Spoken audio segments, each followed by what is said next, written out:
Okay, folks, let's go ahead and get started.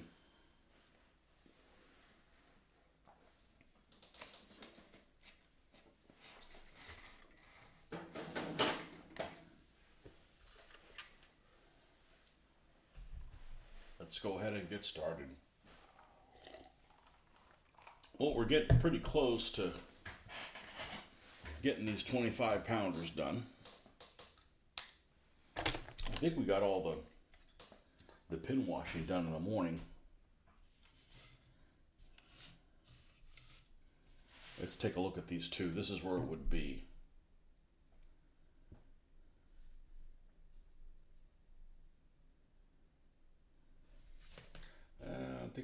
I think it could use a little bit down there at the bottom. We got pretty close. We got really pretty close. We're getting really close to running out of this stuff right here. And the replacement of it isn't as good.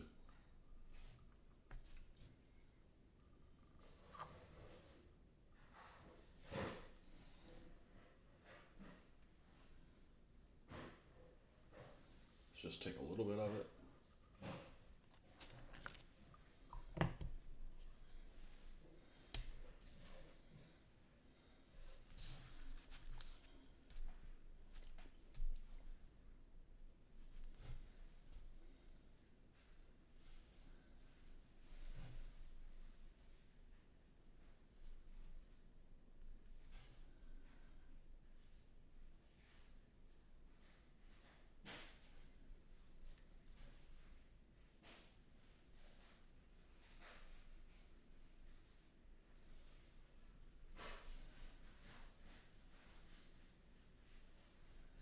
You know, I never glued this in, and the advantage now is I can take this off, and now I can get in here.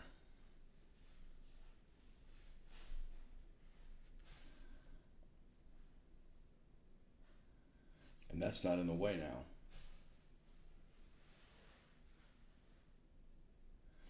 If something's in there really tight, like, don't bother gluing it in. There's no reason not to. No reason to. No reason not to, but that's the opposite of what I wanted to say.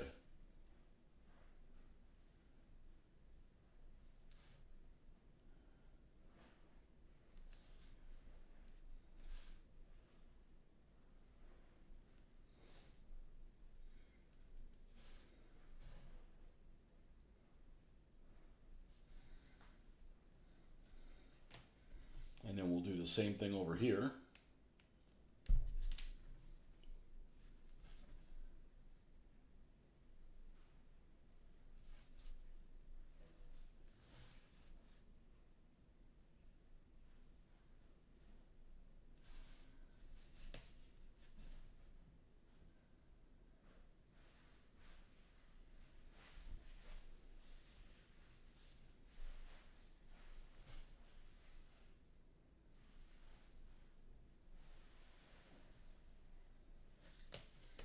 And I think that's all we needed to do on here.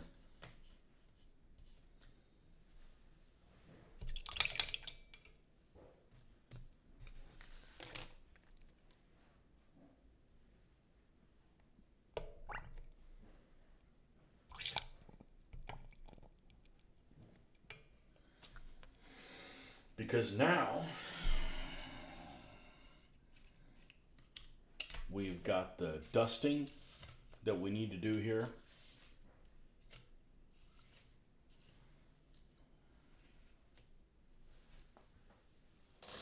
I still haven't used to the fact that I've moved this cup over on this side. It's kind of hard to wash your brush and do it if it's over here. Not that that's ever happened more than twice in my entire life of painting. It's not like we're using acrylics or anything, you know. I mean, enamels or anything. Okay, so yeah, I'm gonna paint the little headlamps on this cute little thing. I'm gonna paint headlamps until the right people show up and tell me that they're here, because I've got some really interesting information that I came up with today, and I don't want to just go over it and be like, no, nobody's really paying attention to that. And I'm too lazy to make a video about it. Well, it's not complete. You know, it's a work in progress. It's not complete.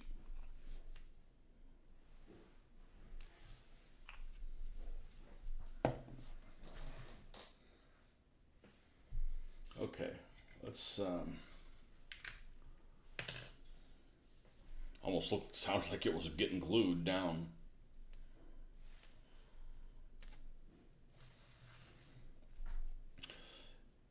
Mr.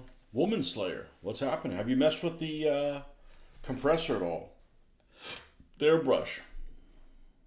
Are you waiting for my my tutorial?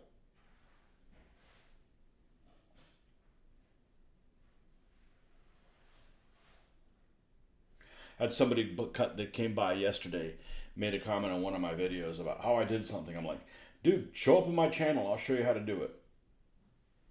I'll show you how to do it.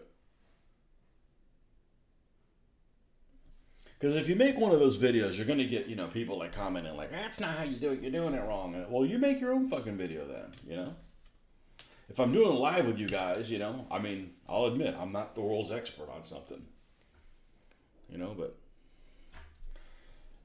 at least it'll keep you from being frustrated. That's the main thing. And just, you don't want to get frustrated and be like, I never want to touch this thing again. Which is what would have happened if you bought one of those cheap airbrushes. I shouldn't say cheap, poorly made. One that just punishes you for saving money. Like, oh, you only wanted to pay 30 quid for this, huh? Okay. We're going to make you feel sorry you were born.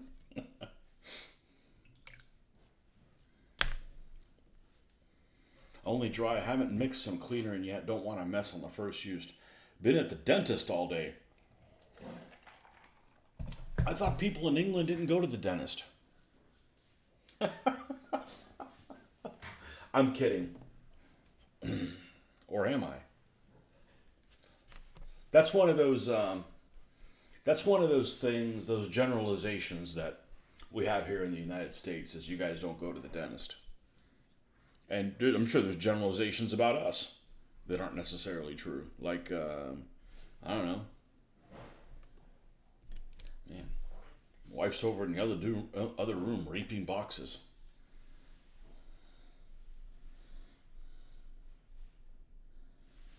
I like going to the dentist, but I don't want to be there all day. I don't dislike going to the dentist, let's put it that way. I dislike going to the regular doctor.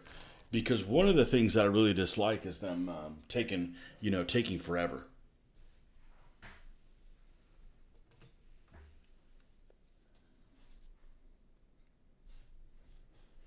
I guess we'll do this here and just hope for the best.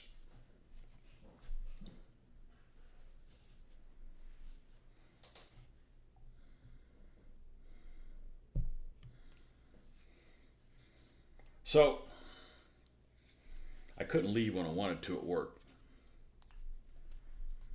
Actually, I got back really late. So while I was waiting for them to finish up, I got a little bit. You almost fell asleep in the chair. You're my people, dude. That's what I do. I thought it was only me. You don't have British teeth. You got American teeth. That's me. I call it going to the spa.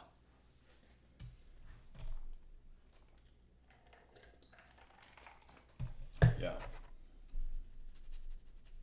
I'm falling asleep almost in the chair, too.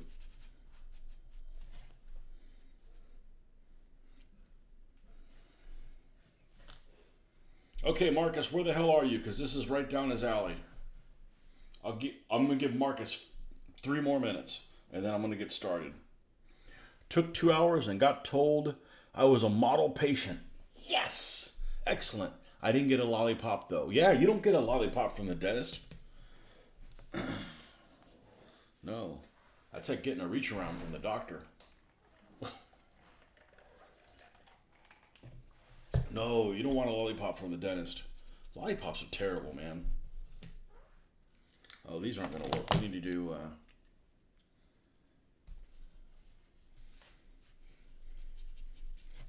They tell you you're a model patient because of your teeth or because of just being, behaving yourself. I'm like, Hopefully it's because of your teeth, because behaving yourself, you're not 12 anymore, man.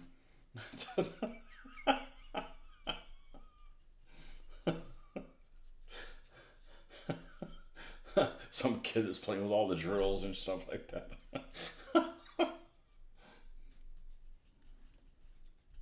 So I've been putting together this article because it's going to help me make decisions on the stuff that I'm going to paint and not have to go and regret the decisions I made. Right? To save myself some time.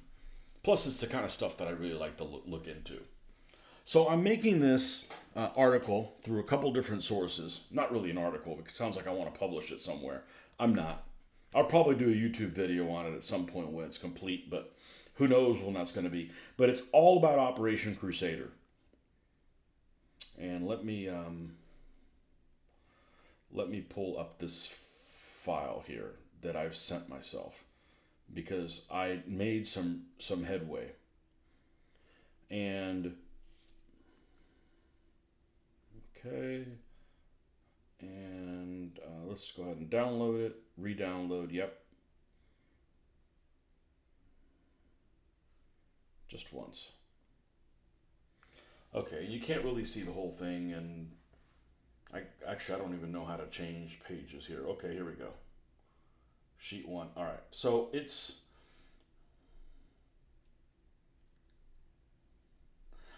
this place that's called UK Tank Charts or something like that. Okay, and the brilliant person that did that, it's a website that looks like, it's got a bunch of stuff like this.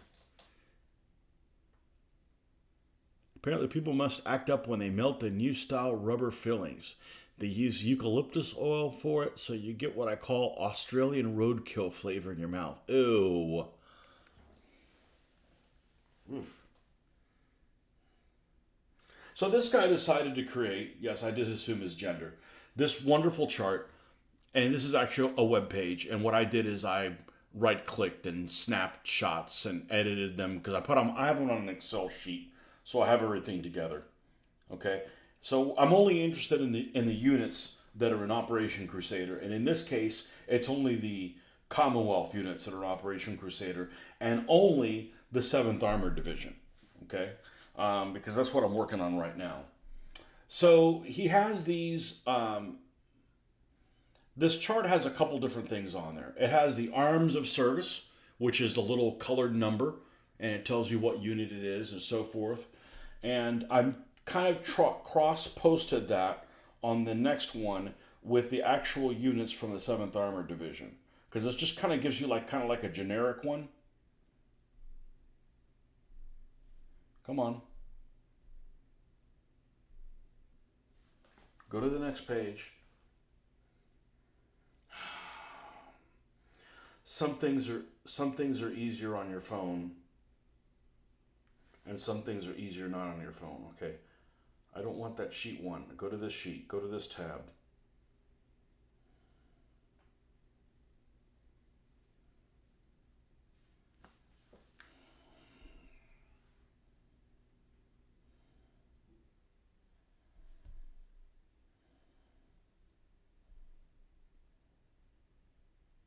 Okay, you worked that time. Okay, now let's go back to the 7th Armored Division. Okay, I won't go to that first tab where there's a problem. Okay, so what I did is I cross-referenced. This is apparently in the Middle East they used completely different nomenclature. Naming the tanks now? Yeah, just wait till what I found out today. And I'm going to struggle with doing this on my phone, because on the computer I can be all over it, but I'm not smart enough to know how to use this to show you the screen. I'm a painter. So I went ahead and added the little unit. And this is going to be, whenever I get this done, I'll have this available to you guys. But I went ahead and added, let's see if this is a little bit clearer. And let me bring it closer so I can see it. Okay. Can I make this bigger for myself? Let's see. Can I make this bigger? No. I can make this bigger. Okay. All right. So these are the little symbols. Here's the, of course. Okay. Here is the 7th Armored Division, and this is for Operation Crusader. So we're talking about November 1941. So this first column, it basically consists of 2 brigades organically and 1 that was attached. Okay, you got the Senior Armored Brigade is the 4th Armored Brigade, and the Junior Armored Brigade is the 7th Armored Brigade. And within that, there's the Senior Armored Brigade has red symbols, had red arms of service, and the junior one has green. And here is the symbols that have them next to them. And so I'm trying to decode all this stuff because within each one of these armored brigades, there are 3 tank regiments. Consider them battalions, about 50 tanks or so. Okay, and each one of those battalions has an arm of service symbol and a color that's associated with them, which is either a triangle, a square, or a circle, depending on whether it's the A, B, or C squadron, okay? Or the 1st, 2nd, or the 3rd squadron. So, and it's been like going back and forth between different things to kind of put all this together.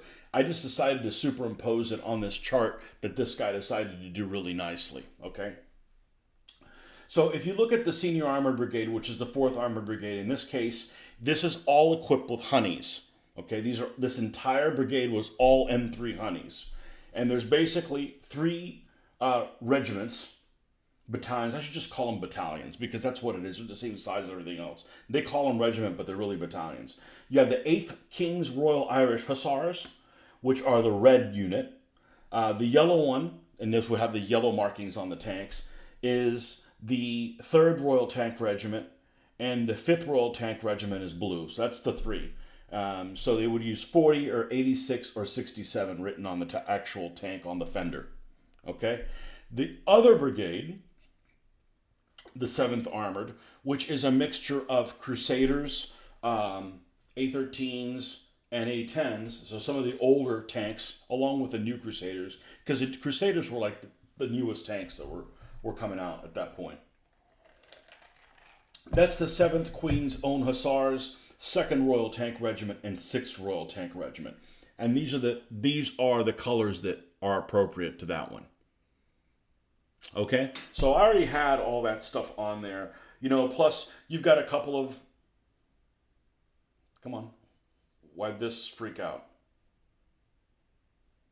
Okay, plus you've got a couple of senior armored car regiments. We're not doing that yet, okay? We just want to get the meat and potatoes up. Because I want to, specifically paint guys for certain units and name them appropriately for the certain units, okay? This thing freaked out, so let's go back in it again. Yes. No thanks, okay.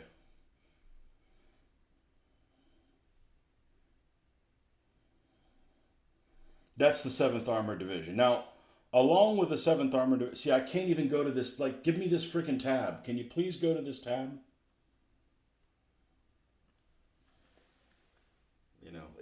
I use Excel every day, but I don't use it on my damn phone. There we go, thank you. All right, plus there was a 3rd Armored Brigade that was attached. It was from the 1st Armored Division, and it's the 22nd Armored Brigade. I just put it down here.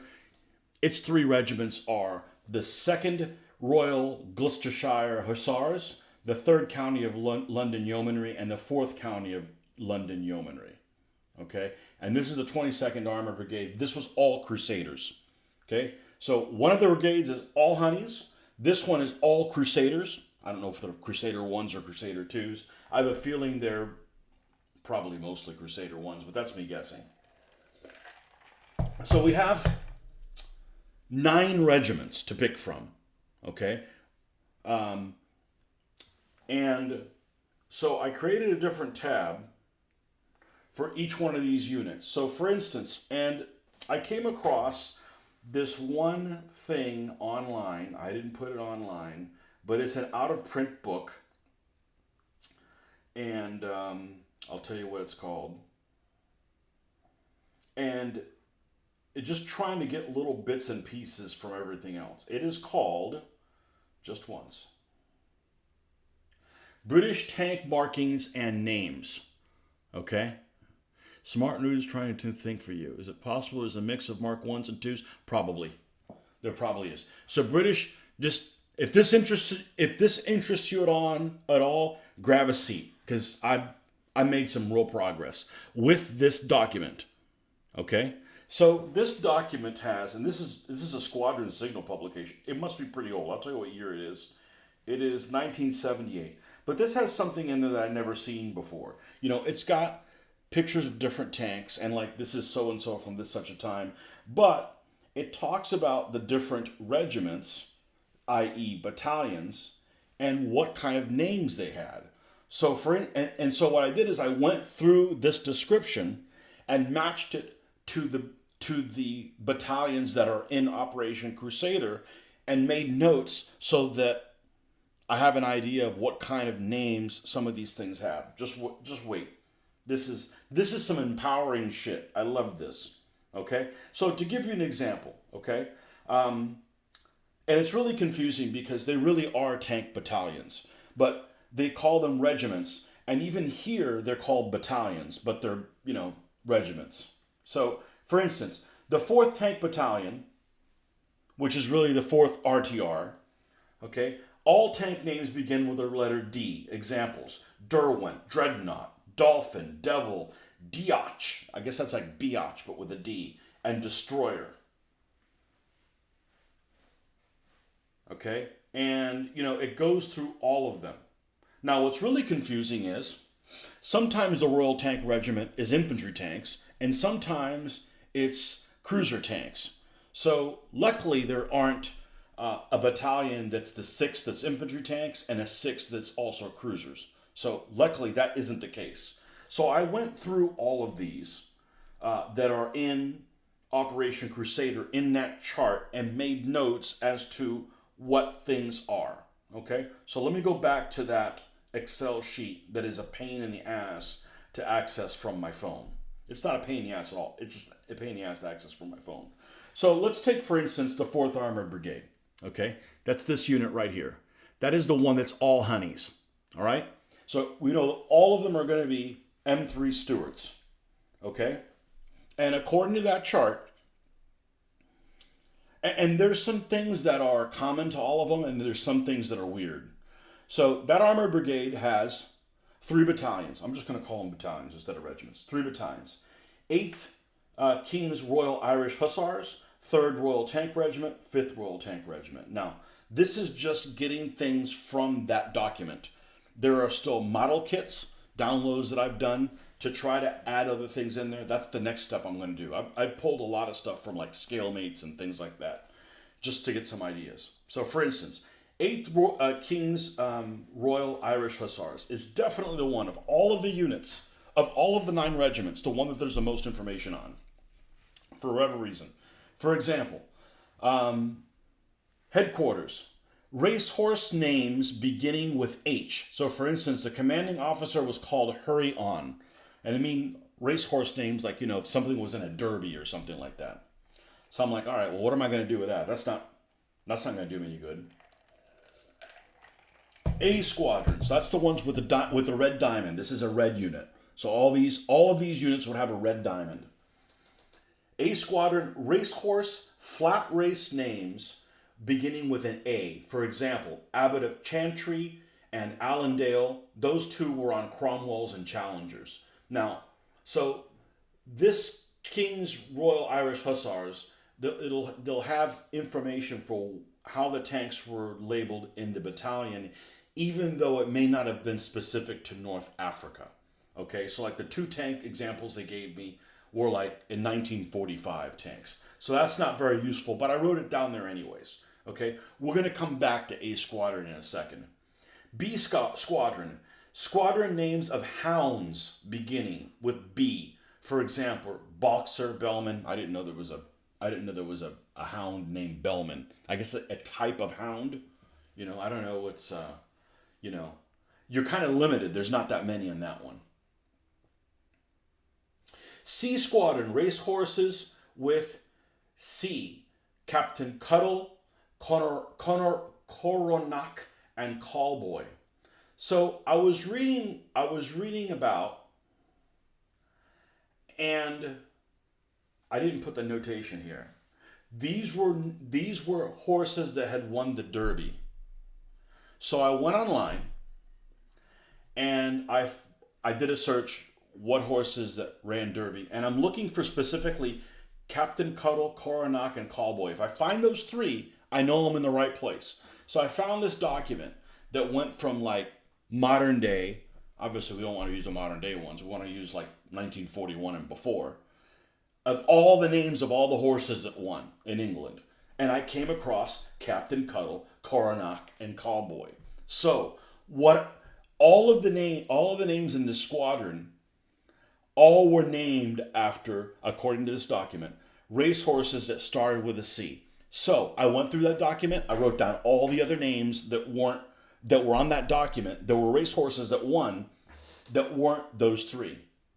Cameronian, Cicero, Common, Cremorne, Caracatus, I like that one already, Cossack, Cotherstone, Coronation, Cadland, Cedric, not the entertainer, Cardinal Beaufort, Champion, and Colt by Fidget.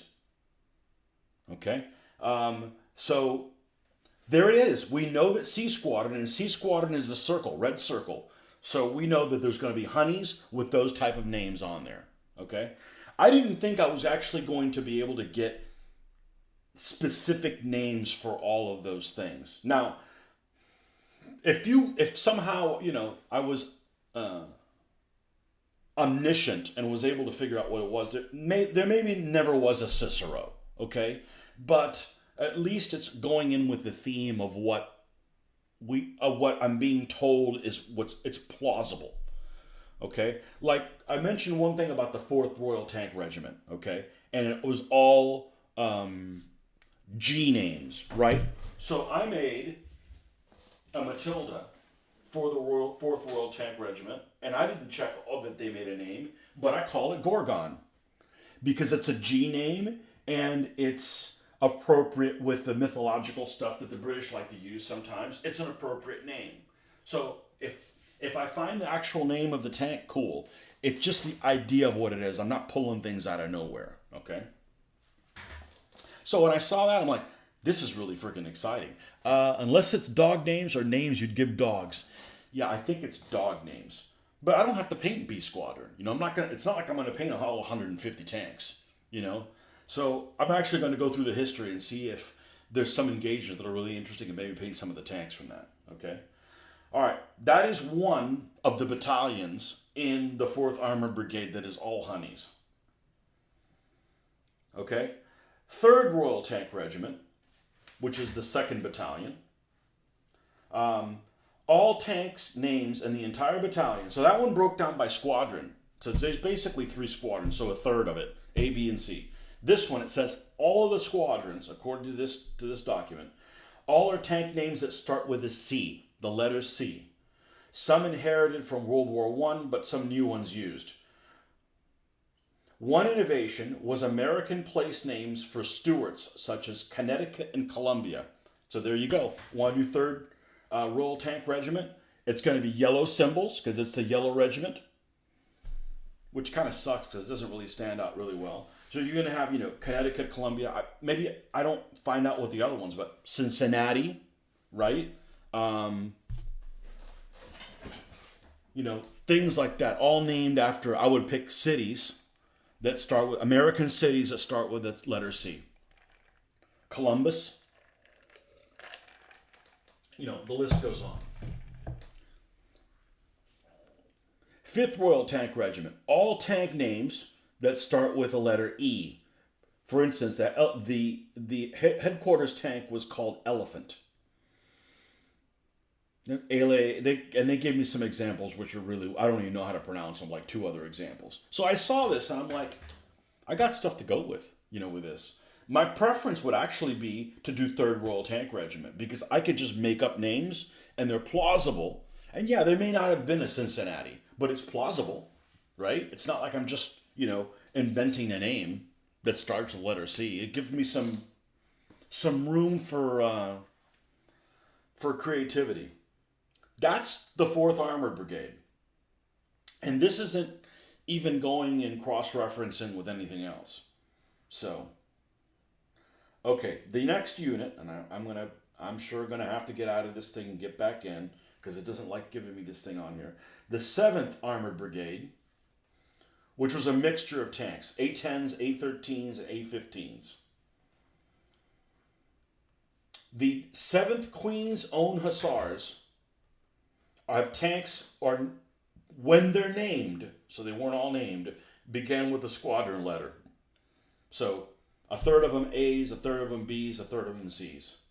2nd Royal Tank Regiment, it's the 2nd unit. It would have the yellow symbols, the yellow markings on it. Details not available. Okay, well, not according to that book. I bet I could find shit on them. And then the 6th Royal Tank Regiment, and there's actually a short history of it, which I haven't compared to it yet. All tanks begin with F.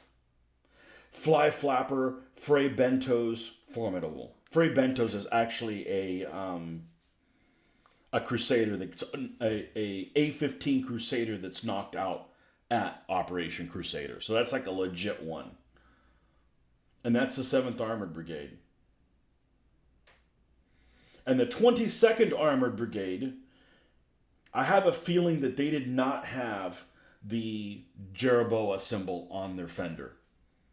And I'm still not sure about what arms of service they have on them. But there's 3 units there. The 2nd Royal Gloucestershire Hussars, these are all A-15 Crusaders. These guys at the beginning of the battle, like they were on the left flank of the British advance. They ran into the Italians and basically didn't make any progress because they were attacking without infantry support against Italians that were in defensive position. And these vehicles don't even have HE, so you basically have a couple of machine guns. This one happens to be a Crusader 1. I saw artistic thing of it on there. And also the Crusaders tended to, at this time period, not have counter. So all of my Crusaders probably won't have a counter scheme. They're just going to be flat, either light stone or light stone or Portland stone.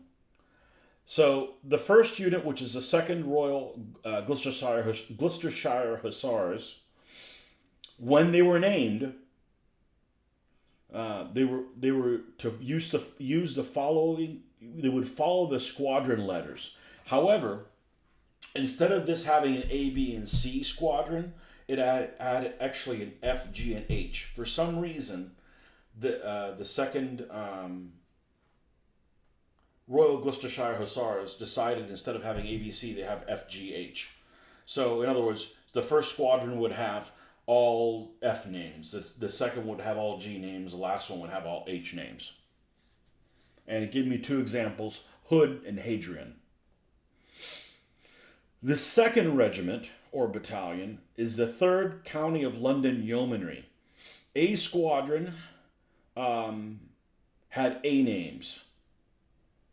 That's all it could tell me right now. So I have a feeling that B is probably all B names or whatever. So A names, it gives me Athos, Ant, Antelope, and Asp. But those are all with Mark 6 tanks back when they had them. Okay, so this unit, when it was formed earlier, was equipped with light tanks only. It was equipped with Crusaders when it came to North Africa. But, it had A names. And then later on, it was equipped with Shermans, and they gave me Abdiel and Aphrodite. So either tanks that are too early or tanks that are too late, but at least I have an idea, like, okay, if I want to do the 3rd County of London Yeomanry, this is that's the one to, that's the kind of names they had. And then the 4th County of London Yeomanry isn't in the book for whatever reason, which happens to be what this drawing says it is. This particular Crusader drawing, which you can tell I just put drawings and I pasted them on here. These are all loose. So I was really excited being able to peel back some of the layers of the onion, so to speak, and have a pretty good idea of what it is. The horse thing was incredible. I'm like, holy crap. I know what those things are. So that's pretty neat. The hound, there just aren't that many that are called Beagle, right? Bloodhound, Beagle, Bloodhound. What are the other ones that I have? But that's.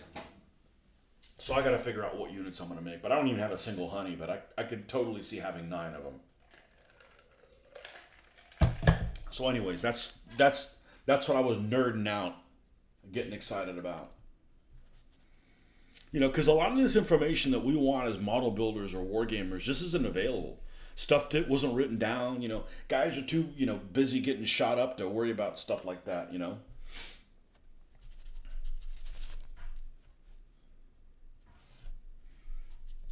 Okay, you can stand up now. And I've cracked the code on the African Corps at that time. I cracked the code on it, and then I found it in Panzer colors, and I was right. Hey, thanks. If I'd have just looked in Panzer colors, but when you're looking at these at photographs, sometimes you have to question and make sure they're labeled for the right period. I mean, it could be legitimate mistakes, human error. Kids these days call that the tism or just autism. We're back to that. Well, then everybody's autistic in one way or another. I just like stuff like that because it's like, it's like solving a mystery, solving a murder. And those type of exercises help you, lubricate the pores in your brain.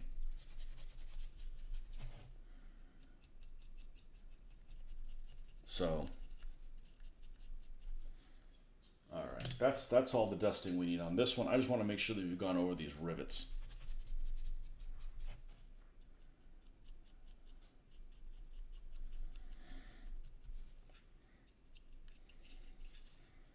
So I've got model kits to go through and see if that coincides with that. Add some more names in some of those categories. But for whatever reason, there's a lot known about the honeys. And that's just me focusing on Operation Crusader. Okay, these we haven't gone over.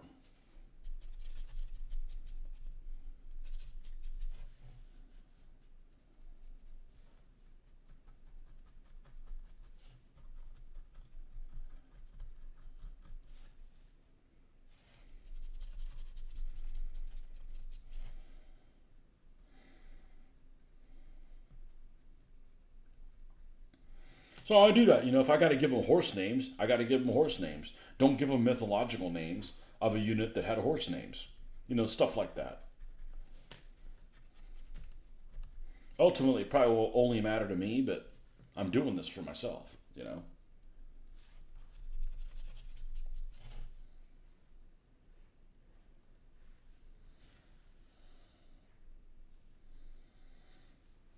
Now we are going to add a little bit of rust, but I want to do that after I do this. This is just basically to cover up if you put the little black around a rivet, if it goes a lot bigger than the rivet, this helps clean it up. I'm afraid my focus is on Cold War tanks over World War II.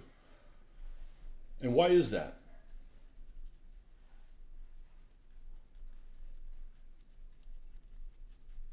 You don't have to be afraid. You have your own preference. Some people are probably into World War I tanks.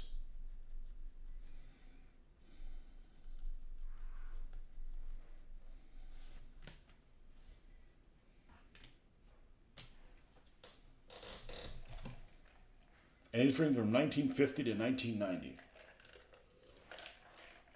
Well, there's definitely some modern vehicles that I like, but I don't want to war game modern stuff because it's like if you see it, it's dead kind of thing. World War II is like a good balance between brute force and technology. You go too much earlier and it's too much brute force. You go too much later and it's all technology. And although there's some modern stuff that I like, there's some things about the modern environment that just doesn't really sit well with me. And it's not what you think it is. It's that, like, let's say you want to build some modern vehicles for a folded gap scenario, right? And we're talking like in the 80s.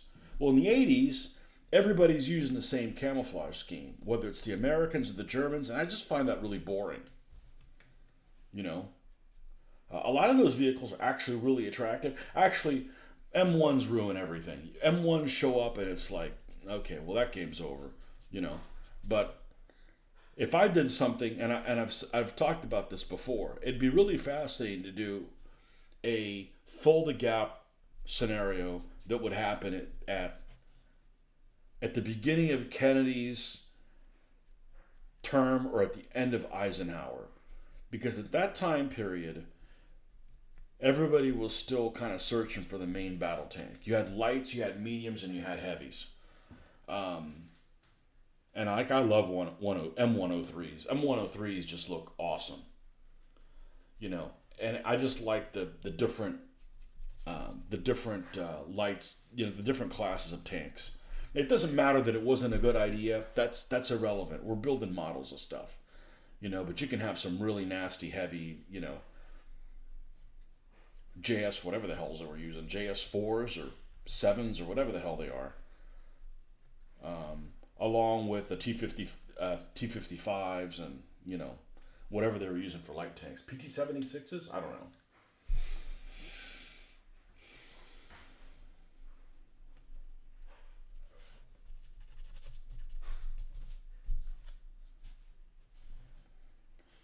Well, we played a modern micro armor game a couple times. All it takes is just a handful of M1s just ruin everything. And we're like, this is probably like all hokey because it's like done like, oh, America's the best and this, that, and the other. Just some jingoistic way. And like, apparently that's not the case.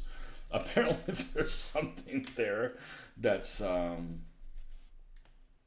like I do, like, you know, if I'm going to do stuff in the Middle East, the 73 Wars, always interesting. Fascinated by the evolution of the tank and advances in armored combined arms technologies that came out of it.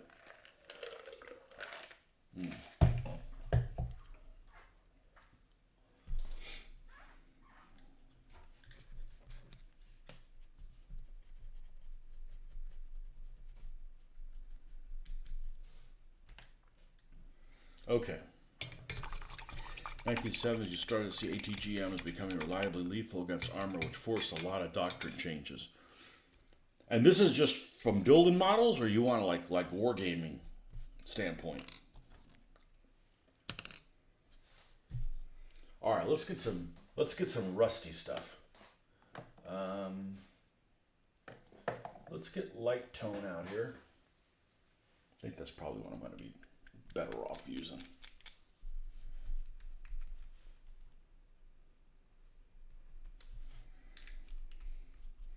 And let's also get the brown one, which is strong tone. Well, there are some modern vehicles that I think are pretty cool. I don't know how they do in a wargaming setting, but BTR 80s, 70s, and 80s, I think those are cool vehicles.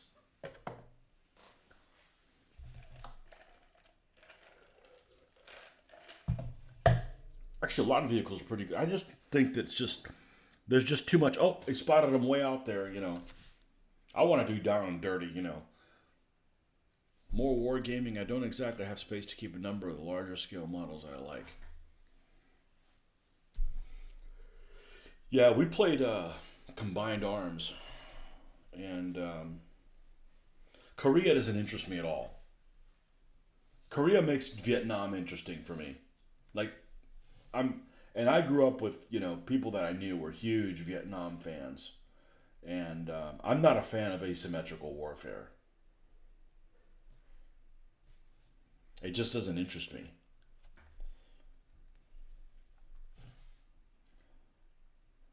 I can't be into everything, so that's what I choose not to be into.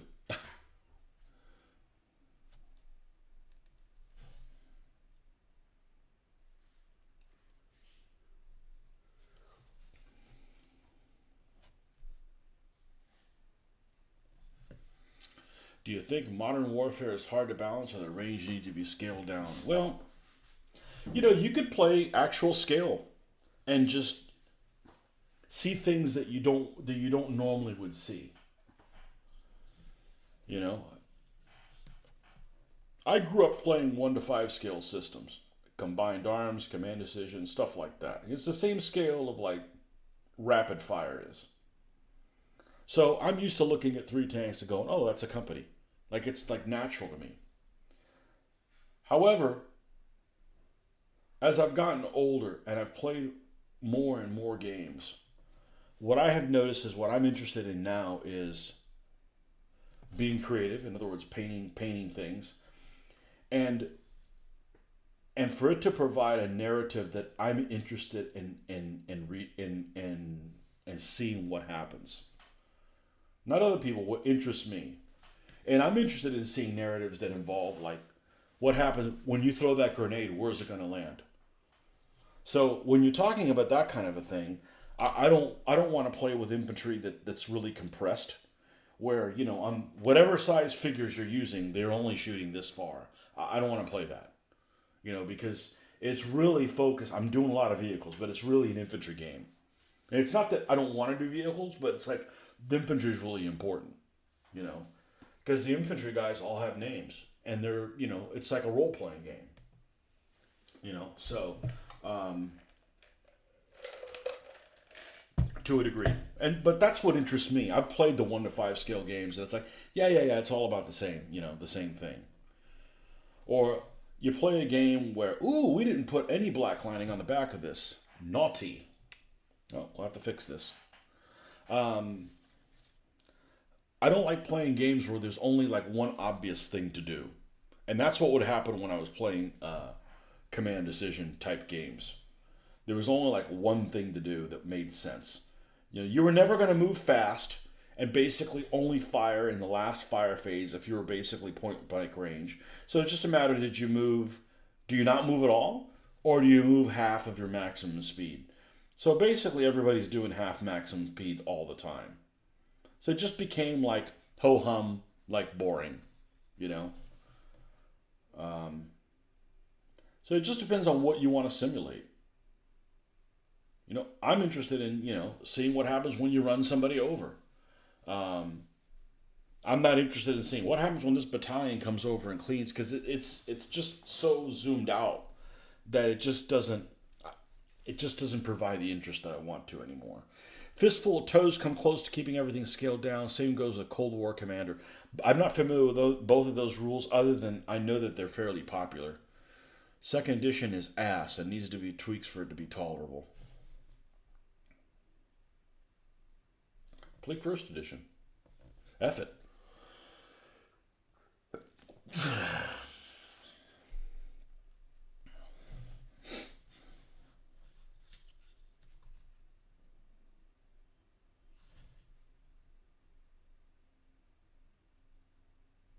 Play what you want to play.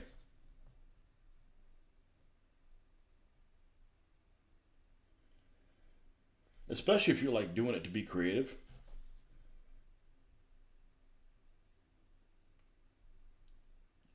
My intention is to play with these things, but if I don't play with them, it's okay too.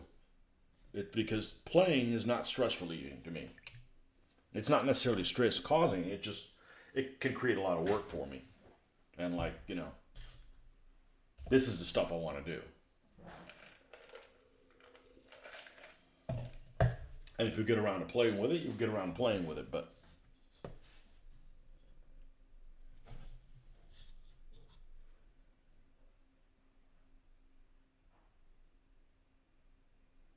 and maybe that doesn't make sense to somebody who doesn't build models or paint things. But that's primarily what I'm interested in. Now, I don't want to build a model knowing that it's just sitting there to look at. That's no good either. But I don't want to just play a game and not create any of the stuff for it. That's just not my deal.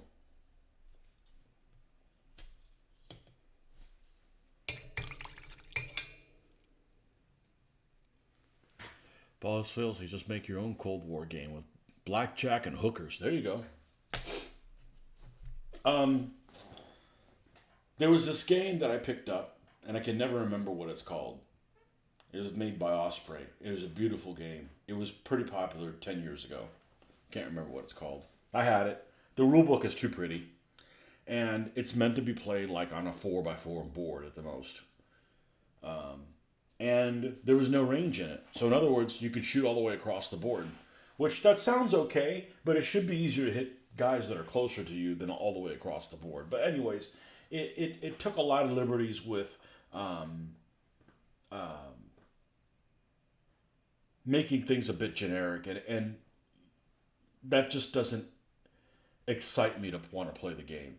So I got it and basically like played it once with somebody else. It had a lot of saving throw stuff. Like these guys are knocked out, but you'd leave them on their side, and then when it was the other guy's turn, they'd roll to see if they'd get back up. It just I don't really like that mechanic.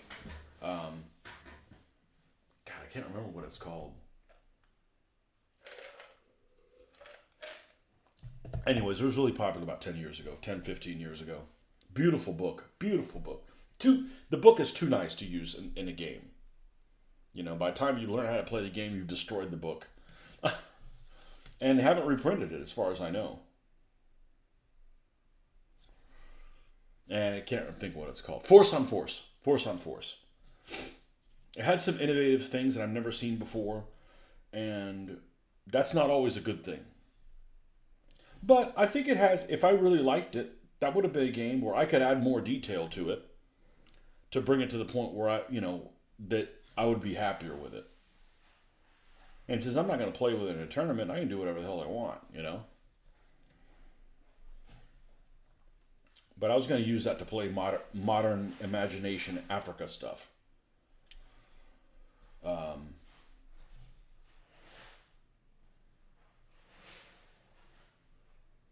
But I've kicked around different ideas. I just don't want to sit down and play test stuff a lot, and it cuts into my painting things. But I would do modern if it was made up shit, like made up countries and stuff, just for yucks. I don't know that I want to sit there and do like, okay, these are the West Germans, these are the British, that kind of thing.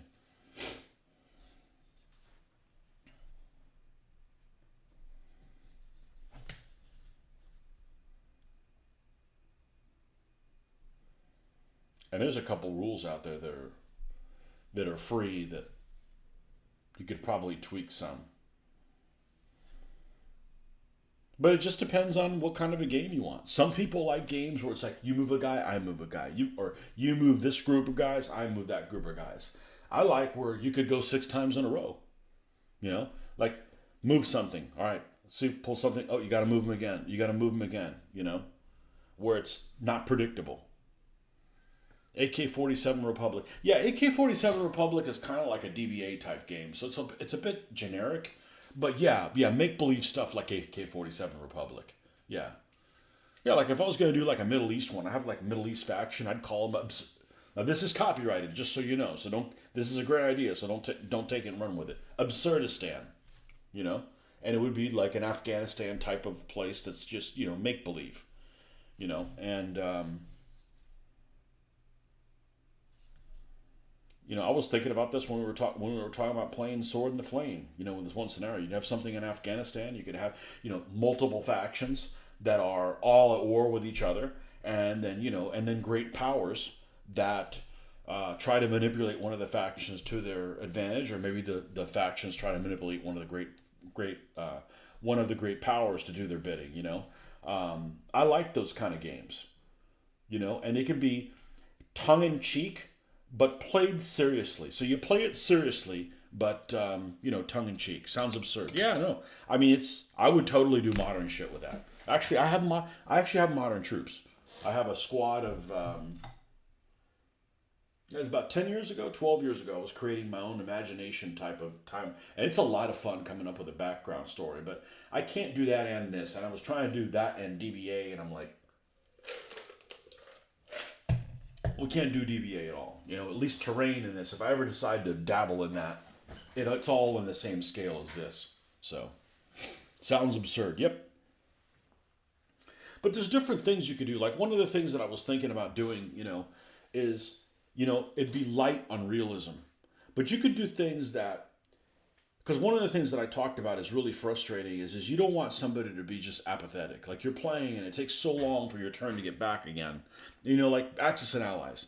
Axis and Allies is a great two-player game. You start adding five-player game, it sucks. It takes forever for your turn to get back around. And you're like, I'm going to go make coffee. And you just, you're out reading magazines. You're looking at whatever the other person has in the room. And it's just like they're not interested in what's happening.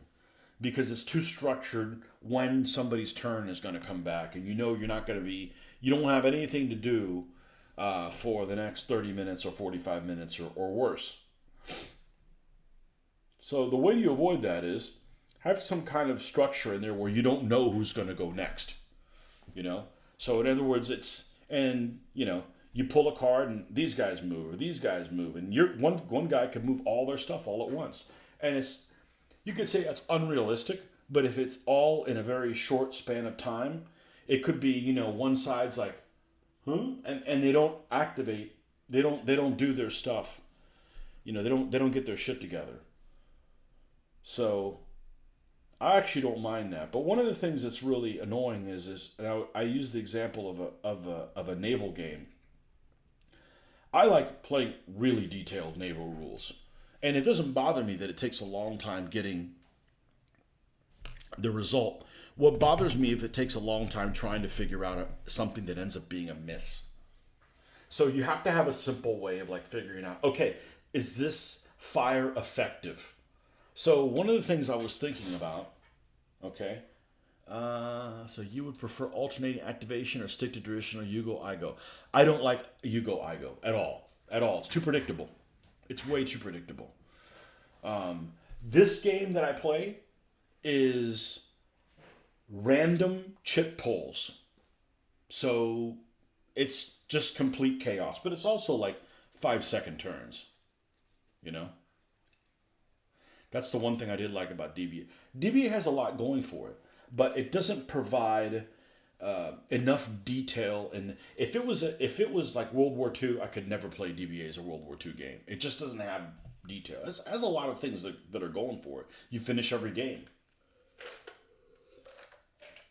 but it doesn't provide a great narrative. You have to kind of invent the narrative, so to speak.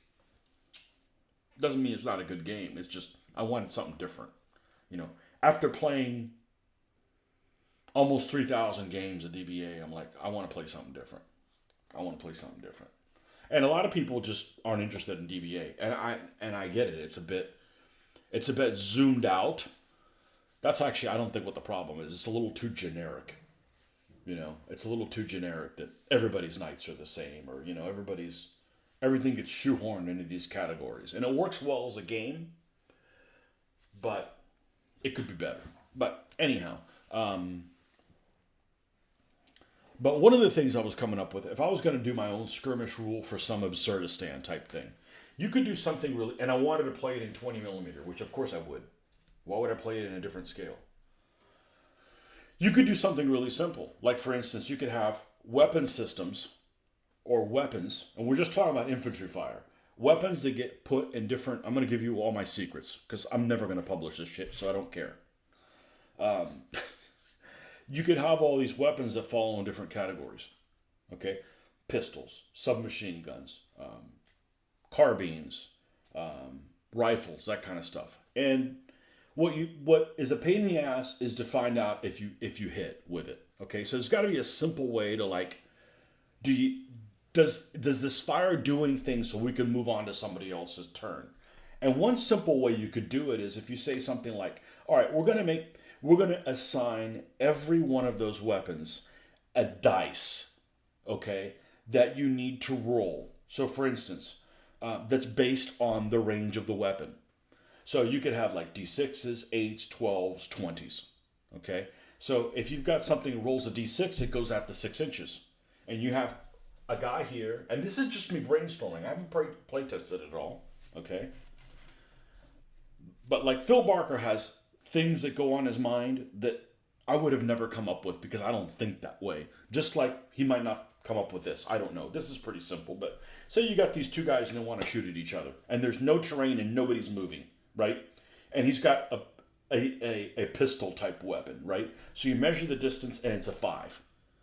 Okay, so in order to hit him, in order to have an effect, you roll a d6, for example, because that's the weapon that you're using. And if you roll the range or less, if you roll the range or more, you get a hit on him. Or it's going to have some kind of an effect. Do the same thing with the d20. You're 20 inches away. Maybe you're shooting an FAL or something like that, right? Same thing. You're 12 inches away with a weapon that uses a d20. You got to roll over what the range is to hit them. And then you can, that's like your base number to hit. And then there could be modifiers. Like if you move, maybe you halve it or double it or whatever. But that's just a real simple die where it's like, okay, this guy shoots here, roll one die. Oh, you rolled a freaking 1. You're not going to hit him. And then you can move on to the next guy. It's almost like roll ahead of time. And then if it's close, figure it out. Just so you can get, you can go through the misses. You don't want to like spend a lot of time on things that aren't going to matter, So, too generic and the new generation will find the basic rules to be a little anal, especially DBMM. Yeah, well, fuck the new generation. They're never happy. You just want to sit in the basement and have mom cook for him. Whatever the hell the basement is. Anyhow, it's a great game. But there's a lot of stuff in DBA that I've never would have come up with. Because he just thinks differently than I do. And that's okay, That's okay. I start playing DBA, I'm like, it's D6. What the fuck is D6? D6 is like Axis and Allies. That's like the only game I played that was D6, right? It's not even 2D6, not even the bell curve, which I happen to not like the bell curve. But I've played games with bell curve before. I'm a percentile guy, all the way, through and through, no doubt about it. I'm dying on that hill. That's what I like. It makes sense to me. But D6, like, this is going to be a really generic game. Well, it is and it isn't. Because it's like, okay, well, did you roll, because it's both people rolling. And I've never played a game where both people are rolling at the same time. And I tell you what, it does wonders for keeping both people engaged in the game. Because if I roll well, and the other person also rolls well, nothing happens. It's if you have a disparity when things get interesting. And, there's a disparity. But there's a full moon and it's a Tuesday. That has a different effect, and that's kind of brilliant, and it's a bit Algebra 2-ish for me, which means I don't think that way, but maybe that's why I played it for so long, because it was challenging. It was really, really challenging. It's the hardest game I've ever played in my life. And I played Advanced Squad Leader. DBA is harder than Advanced Squad Leader, because it's hard to... You have to kind of squint your brain sometimes to figure out exactly what it is that you're seeing.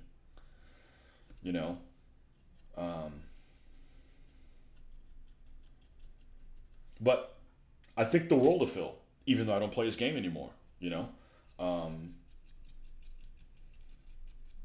But it's also the only game I've ever played that was a tournament. And I didn't play the game because it was a tournament, because I've never played tournament games before. I just wanted to play with my own shit, right? Because if I don't play with my own shit, then why am I even collecting them? And I didn't want to be responsible for building both sides. Because that's the problem when you do something like this. Like, I got to build everybody's stuff. Man, I'm never going to finish. So it was a way to do that. And it was also a way for people not breaking my shit, because I'm usually the only one moving it. So it has a lot of things going for it.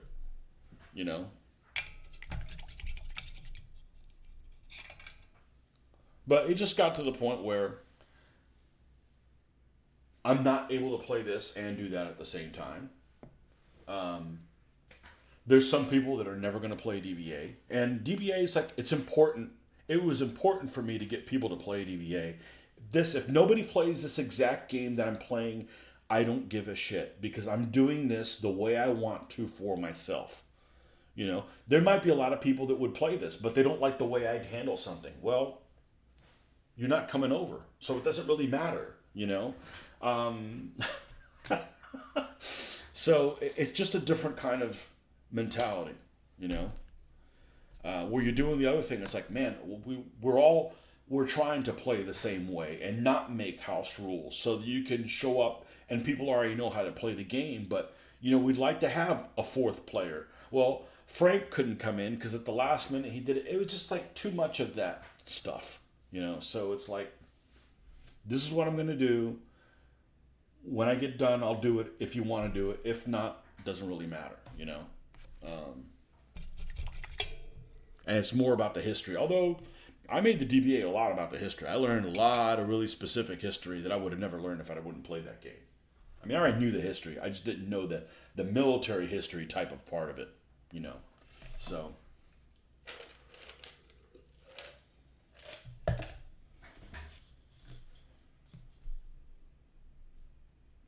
But there's a lot of stuff that I would have never come up with that he came up because he just thinks differently. Like I would have never written the rules the way he wrote them. The way he wrote them, well, the way he wrote them in the sentences and stuff like that. I would have done it with bullet points, one thought at a time. If it's a movement related thing, it gets repeated in the movement section and it gets repeated again in the combat section. That's just how I think. Not like I know I saw this somewhere. Where is it? So definitely not user friendly. And it's not necessarily his wording, although sometimes it is. It's mainly like that nothing's ever repeated a second time. That's really the most difficult part about it. And the other thing is sometimes you can't find a rule about something, okay? And at some point you have to stop looking for the rules. Like if you're looking and it's been 15 minutes and you can't find it, you need to come to an agreement with the other person, which has never been an issue. Actually, in all the games I've played, it was only an issue on one game, and it caused the game to stall out. That's a pretty good track record. Almost always, whoever I'm playing, we're like, hey, we can't find this. What do you think it should be? So we discuss it, we come to an agreement, and that's how we're going to play it. And then a couple days later, we find it. And it's never what we agreed upon. Because almost all of the time, the judgment calls we make on it are wrong. Whereas if you played Advanced Squad Leader, you can't find it. You make a judgment call, it was almost always right. Because it wasn't abstract. So, but with that said, it's still a great game. And I'm still waiting for people to do DBA videos. Maybe I showed people how not to do them. Make some. No. It's a pain in the ass to do them. It's a pain in the ass to do them, and, you got to have some thick skin. Some people will be like, man, I don't want to do them because I'll get shit wrong. You're going to get shit wrong all the time. Well, you just try to do the best you can, and, we're human, and if you don't like it, well, then don't watch my fucking games, I'm not paying you to watch them anyway, so just don't watch them.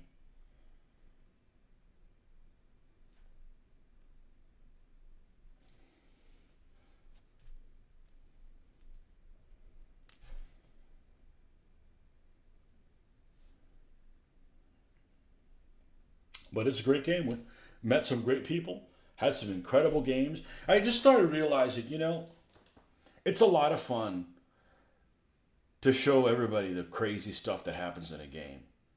That I don't care if I'm giving my opponent ideas of what I might be up to. I don't play the game to try to outdo my opponent.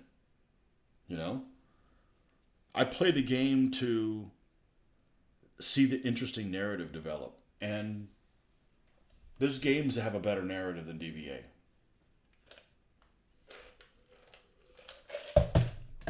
Now, some people might play to outdo their opponent, but I don't. I don't care. I don't play games with people I mind losing to. If I don't want to lose to somebody, I just don't play to them. Like, man, that guy's an asshole. I don't want... And I've played people that I don't want to lose a game to because they're a dickhead. Or somebody that's like, they're an asshole when they win and they're an asshole when they lose. They're insufferable winning and they're insufferable losing. Well, those people are just, there's no hope for them. Other than just don't go play with them. But in my experience, it's been pretty, I haven't encountered too many of those people in my gaming experience. At least face-to-face gaming.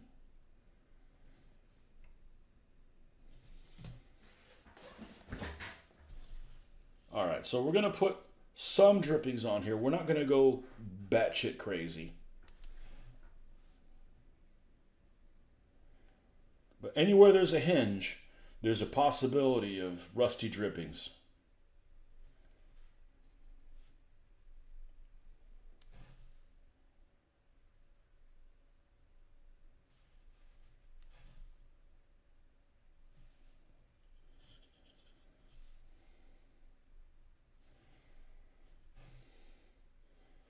Now, I think this is the gas can.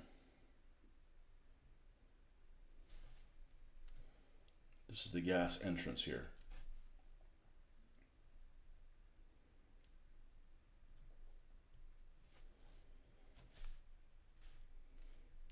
But still, this isn't in a junkyard.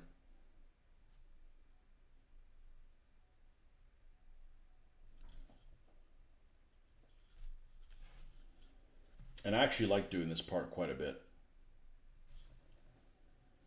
And it's just with acrylics. Acrylics is good enough.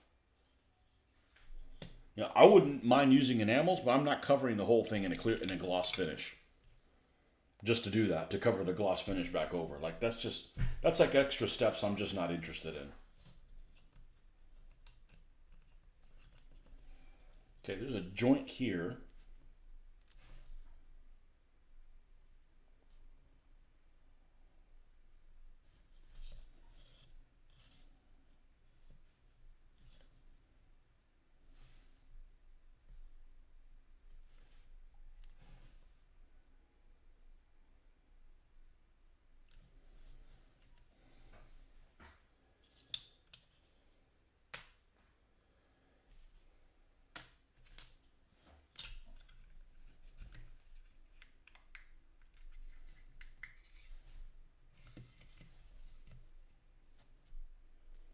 This vehicle is cute as shit.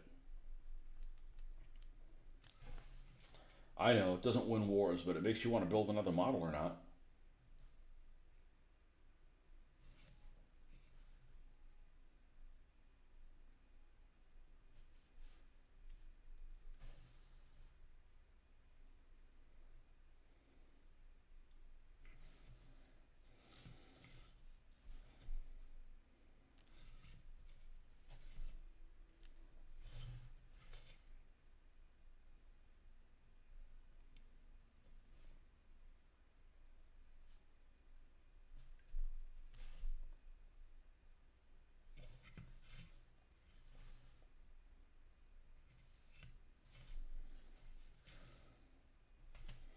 I think that's about right.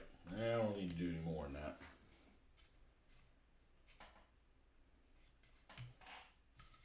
And you know, chipping is all the rage. I didn't grow up chipping stuff. You can make it look worn by other ways.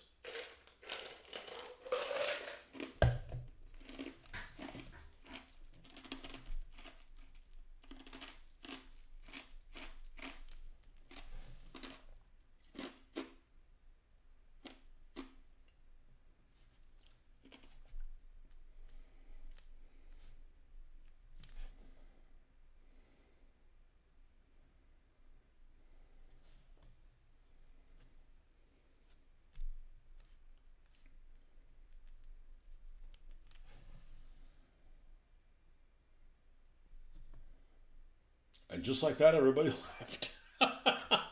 Everybody became quiet.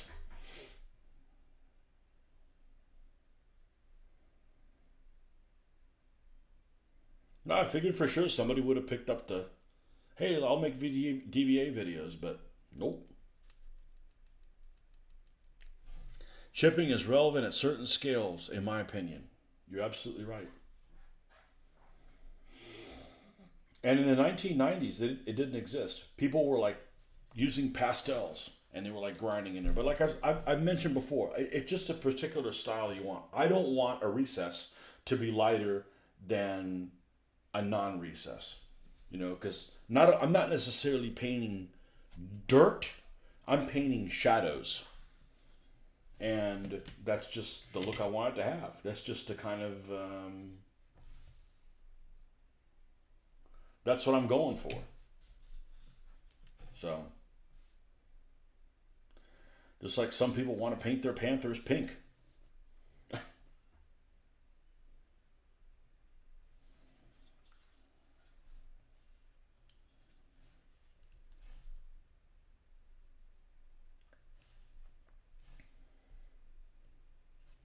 It looks like I don't have any of that either. Here, let's take care of that. And I want the look of my stuff to match the miniatures. Like if you don't want, I don't want the vehicles to look uber realistic, and they look realistic enough. But then the infantry looks, cartoonish. Pink Panther. That's right. I actually seen somebody posted a panther like that, or somebody pictured a post of a panther that was gray. I see lots of stuff that I don't like. I don't go on there like, what are you, an idiot for painting it that way? No, I'm like, dude, that is somebody's therapy. That might keep them from turning into an active shooter. Like, leave that guy alone. Like, leave these people alone. This hobby may keep some of us from going crazy. Crusoe! That is not my dog. I'm looking for the BIM. The what? The BIM.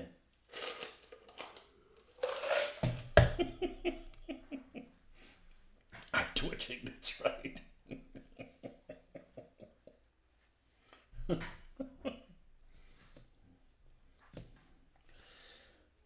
Kato, this is not the time or place. I remember seeing that shit when I was like 10 years old. That's some of the funniest stuff I ever saw.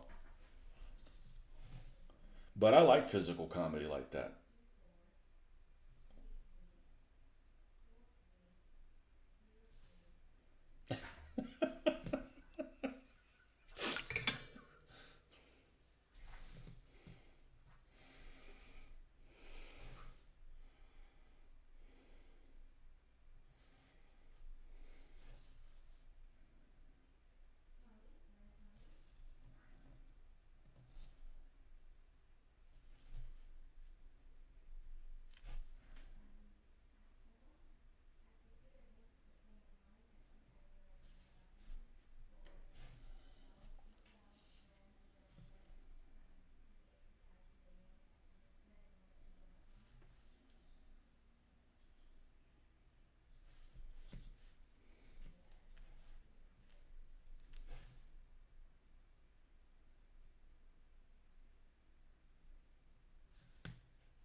Of course, this will look a little bit better when we seal it,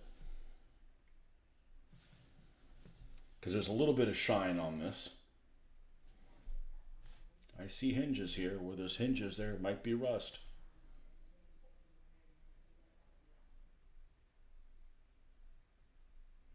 Plus, it's a light color vehicle. That stuff's going to show up a lot more. But we don't want to get apeshit crazy. I've never seen Caddyshack. I didn't. Well, why haven't I seen Caddyshack? Well, let's back up. It's a rated R movie. I had no older siblings, and it came out in 1981. So it came out when I was or 82. It came out when I was, or 80, something like that. I was 9 or 10. Okay, I can't watch that movie. I'm not gonna watch that movie with my parents. I had older parents, so.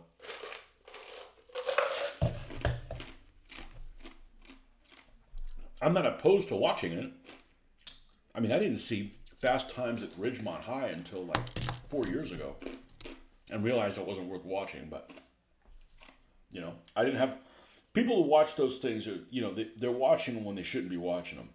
And I didn't have anybody around. I didn't live with anybody that was one of those.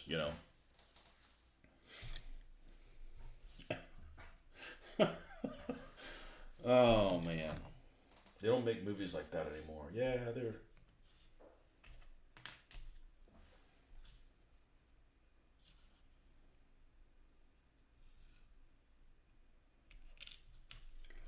Yeah, this is actually not a big margin of error of gluing this. I don't have a big margin of where I cut it down a little too short, but that's because I needed this thing to be totally empty because this was giving me fits. Well, speaking of fits, it's time to paint this Joker.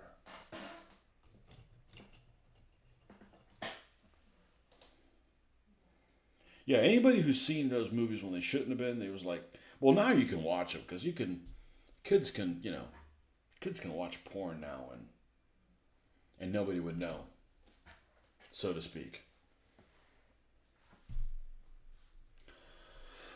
Some of that stuff is way too accessible. Okay, what do we have in here? Green. I like this like green brown. I think that's what we're going to use as a base for the tarp. I watched it when I was 10 in 97 or something on VHS 2. Woo! Hey, VHS was great. We had a Betamax machine. Whoa! Houston, we have a problem. All right, where's my? I need to get these things. Oh, was this what this was? English uniform, pale sand, deep green, and now we also need to get green brown.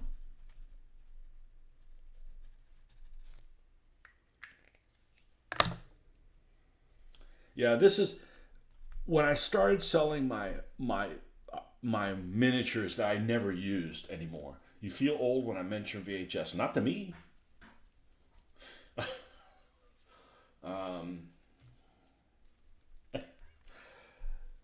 A lot of these paints I didn't use much, and I think they just suffered from like being dry rot. So, I mean, this thing's 20 years old. I mean, and I hardly used it, so it's just the material got compromised or something. All right, where ist mein Black? And we will need white as well.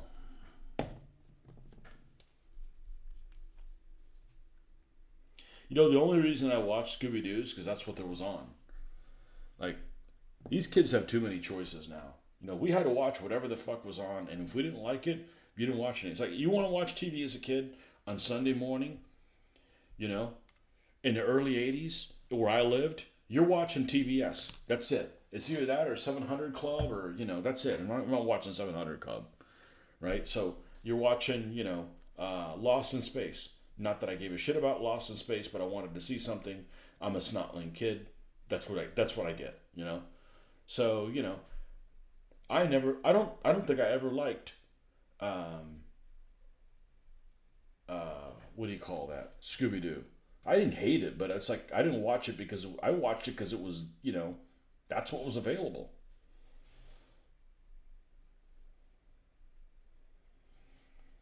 Now, given choices, I would have watched something else. No, we didn't have those choices. Yeah, kids don't need to be watching porn, but yet we get drag reading in kindergarten. This country's becoming a shit show. Yep. I hope that stuff's not true, but what I want to know is why are they so interested in? I mean, I think people should do whatever the hell they want, right? I don't want somebody telling me, hey, you can't wear heels if you don't want to. Trust me, that's not one of the issues, okay? But, nobody should be telling you how, what you can or can't do. But why are you so interested in, like, seeking out kids? Like, I don't seek out kids. And I'm not doing weird shit.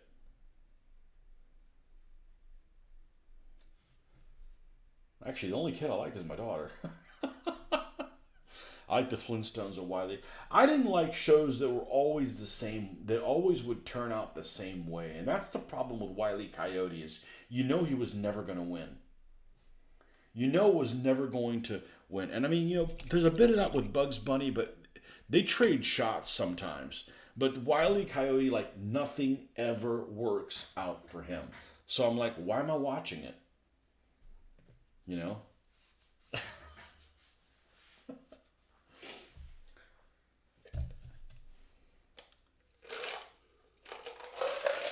I like Johnny Quest. That was one of those shows that I watched with my dad. But I liked how it looked too.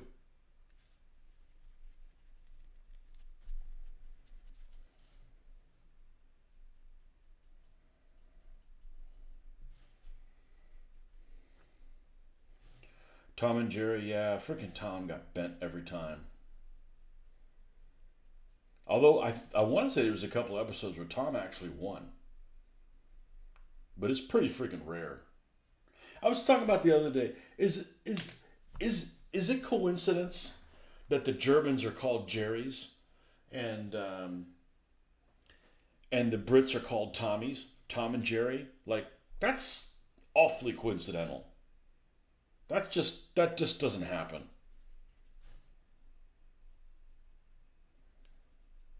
Now you just need a dog named Ivan.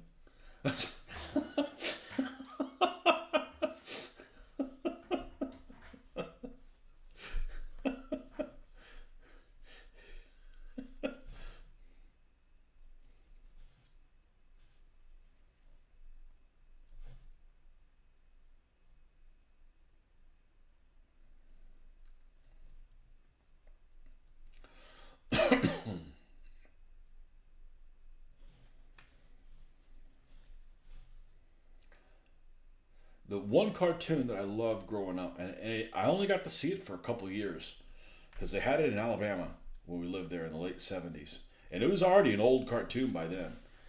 It was like one of the first animes. This one cartoon that was called Battle of the Planets, and I loved that as a freaking 7-year-old. And it's a U.S. edited version of a Japanese thing, but you know, it was I loved that as a kid. Tom, Jerry, Ivan, and Billy Yank. There you go, man. And and Mario, Giuseppe.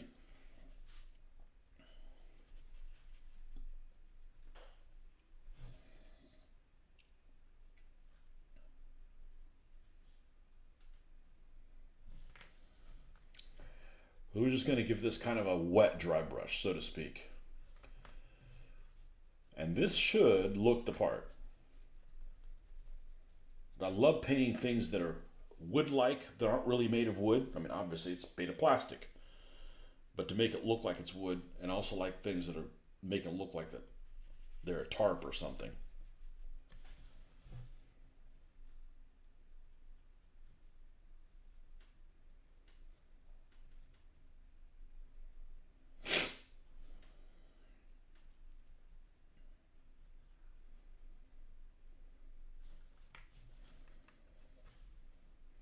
The Gremlins from the Kremlin.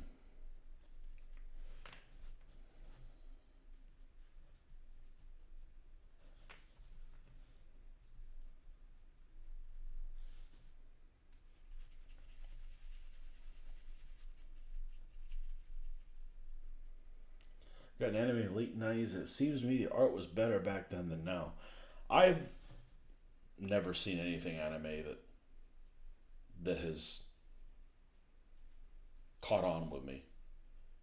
Unless you want to call Battle of the Planets anime, which I think technically it is. You know, that's the thing about the Japanese is the Japanese should be out there making freaking samurai movies. I mean, they have a rich history of feudal society like you do, and they don't have stuff like that. They make movies of like, you know, schoolgirls with Uzis and just stupid shit. You know, like they could do better than that. Like they have a rich freaking history. It's not like the Japanese have like a history of like being like, oh, we don't want to bring that up because it might offend somebody. Like they're proud of, you know, they're proud of their background. Yeah, we're on the right fucking track with this guy. We just need to keep adding a couple more layers white with white, and we're good. So I don't know why that is. You know, Ghost in the Shell was technically your first anime when they used to show anime on the Action Channel. Remember, what was the one that they showed on MTV? Eon Flux. Eon Flux just didn't make any fucking sense. And then I think I caught somewhere where you could watch the whole thing like beginning to end, and then it started kind of making sense. But I kind of liked the way it looked, even though it looked kind of like Disturbed. Just, you know.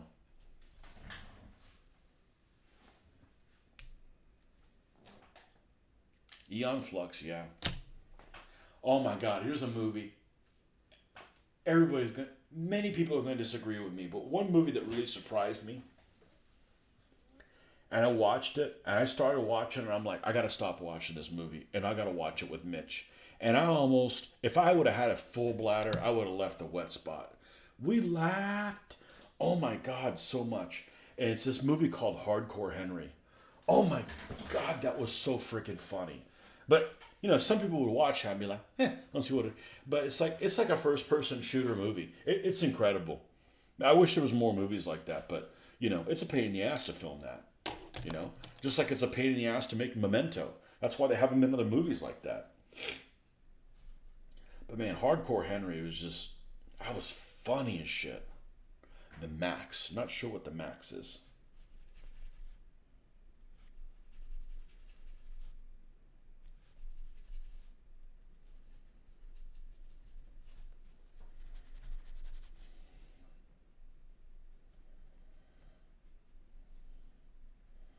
But you know, movies are like, okay, you watch them, that's fun. You know, move on. I tend to not rewatch things. Oh geez, did you watch Hardcore Henry? We thought it was hilarious. It was a little slow going. Then after a while, you're like, man, so that's what it looks like in a movie doing all the shit that I've done in video games. I was shit faced when I watched Hardcore Henry. So you found it funny. Man, it just had so much stuff, just extreme violence. There's this one scene, I don't remember exactly what it had to do with. These people were breaking into they were trying to knock down a door. And it involved like a door, a shotgun, and a foot getting in the way. And those, I mean, it was almost something out of like Jackie Chan with all the different things that one thing happened after another. And it was just hilarious.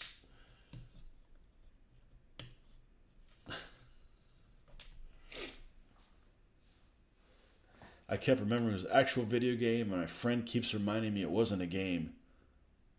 Yeah. Well, the funny thing is I've done all that stuff that happens in that movie in video games. A lot of it, anyways. But I'm watching that. And I'm like, this is a pain in the ass to make. This was a major pain in the ass to make this movie. That's why I didn't make another one. Yeah. If there needs to be more of like choose your own adventure type movies. You know, I've only watched two of them, two miniseries, whatever kind of things, and I really like that. That whole, well, what do you think they should do, this or this? You know, because now you're involved. You're not just like watching it like a lemming. You're like involved in it.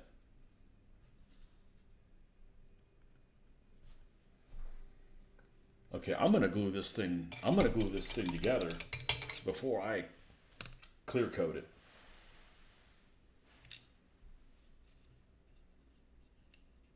Now, does that color look good with that? It sure as hell does. Okay, that's what we thought.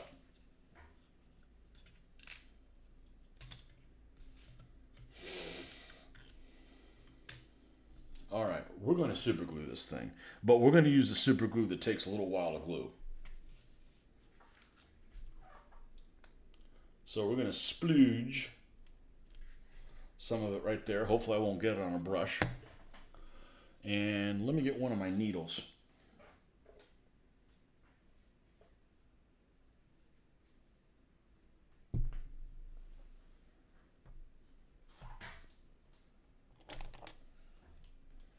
I don't know that I've been shit-faced watching a movie.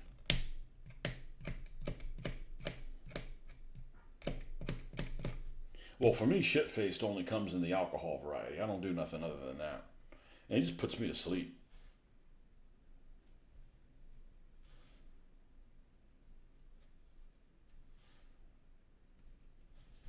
You know, we didn't put enough of that out. There we go.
this thing is so cute.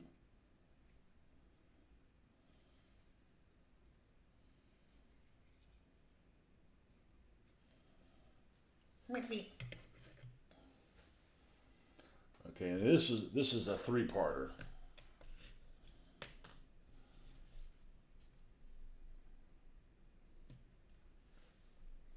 Well, like some people, I made a lot of questionable life choices in my day. I leave it at that. Yep, you're not being inquisitioned.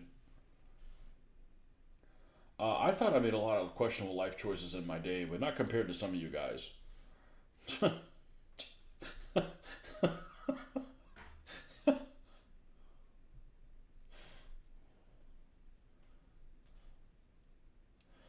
No, I can't say that I've done anything crazy while drinking, other than fall asleep. No.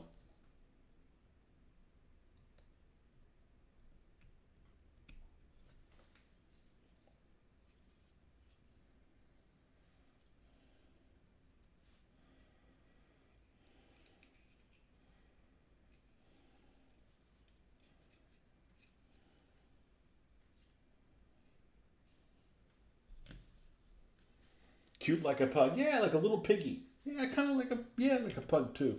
Yeah. I prefer to eat pig than pug, so I think of piggy. Hey, somewhere they eat pug. Hey, I don't make this shit up.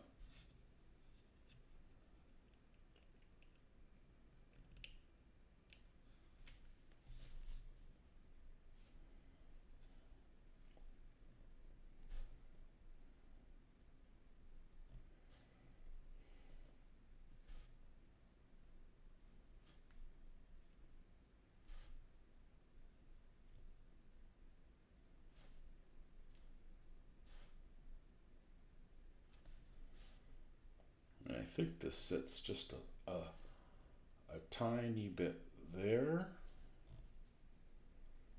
and a tiny bit here.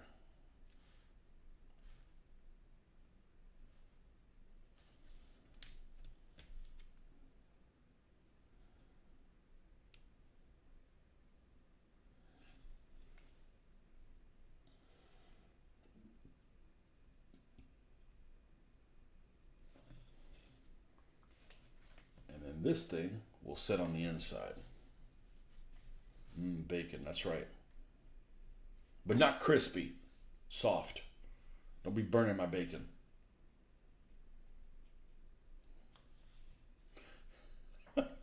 Maybe it's just Mitch and I like bacon soft.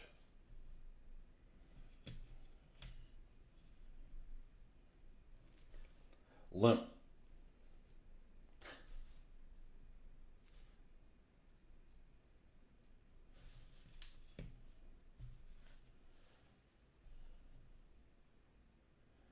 Heresy. Yeah, yeah, yeah. I know. You want your bacon overcooked and your meat undercooked. Yeah, yeah, yeah. I know you're kind.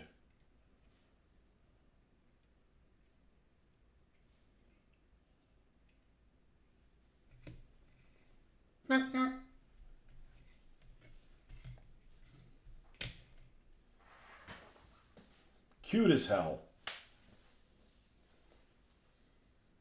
What am I, Canadian? Oh no. I like guns. I don't apologize for shit.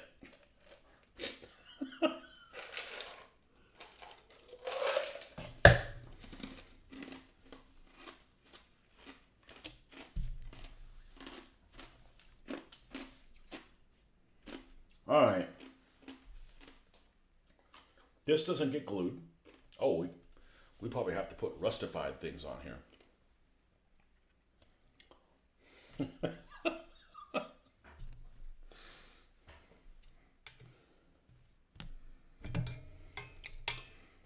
When I went to Canada, we went on this.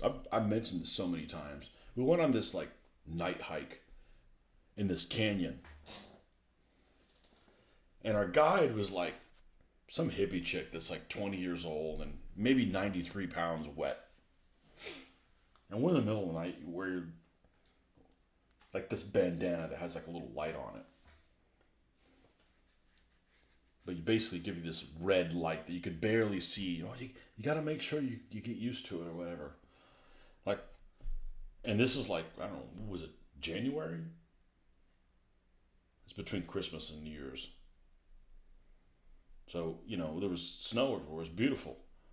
And I'm like, the bears are hibernating. What about wolves? We got anything against the wolves? And this little hippie girl, kumbaya and everything, was like, well, I never thought about that. Like, how can you not freaking think about that? Like if I'm going to get attacked by an animal, like, it's going to get a headache or worse, Like, give people, like, sharpened sticks or something like that. Anything, you know? I get it. You guys don't have guns here. Okay, that's fine. But, you could defend yourself with something else. Like, we can make a pipe formation or something, Like, not just sit here and, like, take it. This, I think it's this movie, but there's a movie on Netflix that, well, they made two seasons of it, and the first season was good. The second season was terrible. It was almost like a totally different movie. And it's called Black Summer. Are they Porte guns? They are not Porte guns. They are just they're getting hauled. This 2-pounder gets done as a Porte. It can be if it's on the back of a truck, but I don't have any yet. Yeah, Porte guns are pretty cool. Shoot and scoot. So this I don't watch a lot of zombie stuff, but this one was particularly I thought was kind of unique.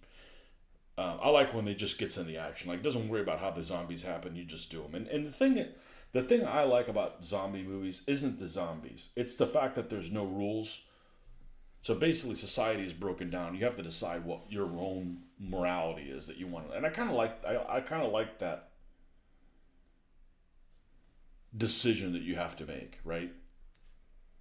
And how different characters deal with it. But anyhow, so this scene, and it starts towards the beginning of the show that, if I remember correctly, because I've only seen it one time, but there's a zombie outbreak in a neighborhood. And people are running every which way. And, like, nobody thinks to, like, take a chair. I get it. You don't have a weapon, right? You make a weapon. Like, take a chair, break it. Now you got, like, you could hold something off. But, like, no, these people are like, just like, why would it not occur to you to, like, pick something up? You're gonna go down. You're gonna go down fighting. So.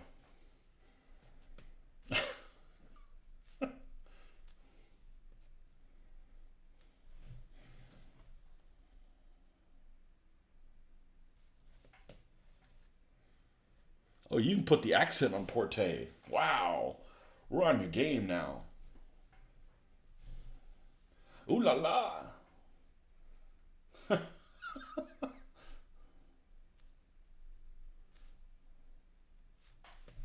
Where is the little rusty one?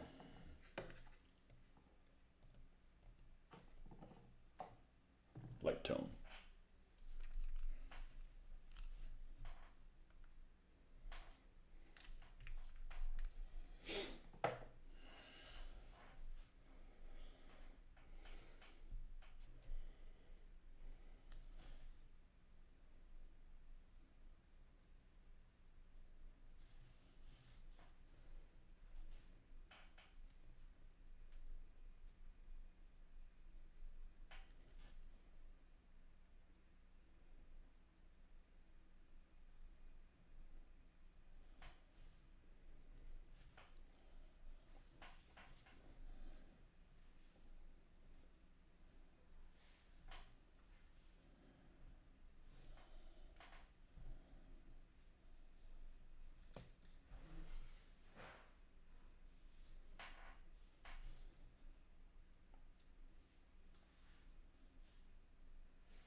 The roach coach. That's what I call those things. That's what it is. What do you want in here? You got any egg salad sandwiches? That's one of those things I wouldn't dare eat. Like, I need, like, a full like a background check for somebody if I'm gonna eat somebody's meatloaf or God forbid, an egg salad sandwich or a chicken salad sandwich. Like, I'm not opposed to eating those things. I just need to know what kind of an individual you are. You find almost all zombie movies stupid. They are stupid.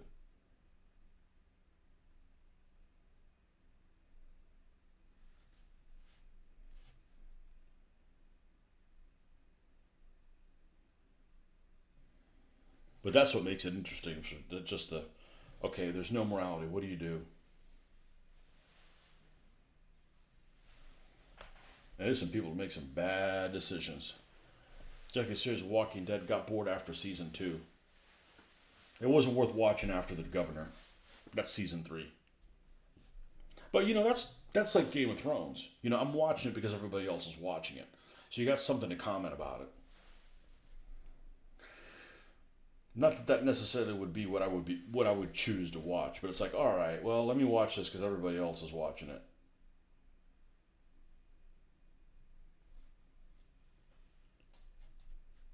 And I gave up on it. Like, I can't continue watching this garbage. You know.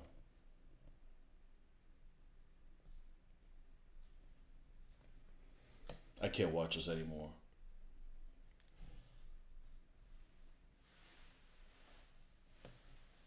I'd rather have a cheese sandwich than an egg salad sandwich. Well, a good one's good, but I better know a lot more about your family history. It's just too easy to like hide somebody's finger or something like that in that.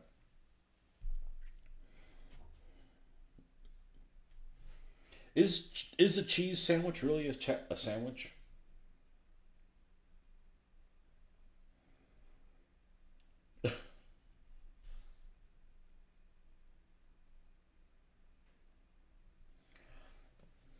Although I've had a really good grilled cheese sandwich before.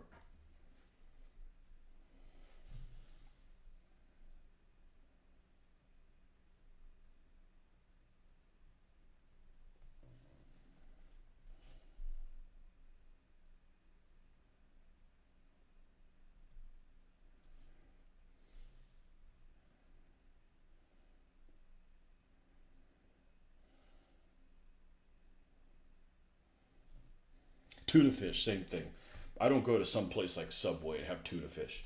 Hell no. I have no idea what's happened there. I have no idea what kind of what I'm going to work myself into.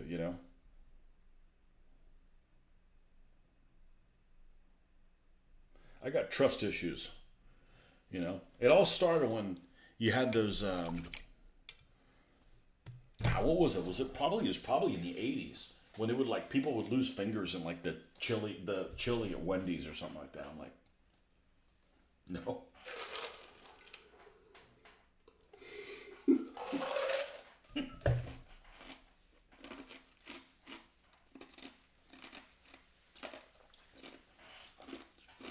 Okay, this needs some explanation. I don't trust my girlfriend with eggs. Been pranked way too many times. Okay. Okay, Lucy, you need to explain explain.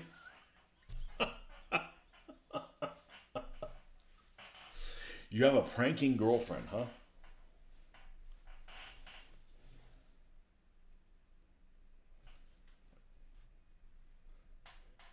Like one of those annoying couples that like makes videos and put them on YouTube, right? About them pranking each other. Those are like, I see some of those and I'm like, I I wouldn't do shit like that. There's no way. You go to Subway for the clubs mostly. Yeah, I try not to go to that place. The last time I went, I would sometimes get orders and get them for everybody in the house. I told my wife, so I'm not going to Subway anymore. 'Cause I don't want to deal with the you have to babysit the person. Okay, we want to get spinach, and literally they put like one freaking leaf. I'm like, look, you work at a minimum wage restaurant. You should like not give a shit and just give me a bunch. Like and every single ingredient was that way. And just dealing with people that are like moving with the speed of they're moving at the speed of marijuana. I guess it just like I don't want to deal with these people anymore. Like I can't do that. I'm not going there again. The same thing. I'm not going to the grocery store and going and ordering stuff at the deli. Like You know, I already have to babysit, like handicapped people, like at work. I don't want to deal with that when I'm not getting paid. I don't want to deal with it when I'm getting paid.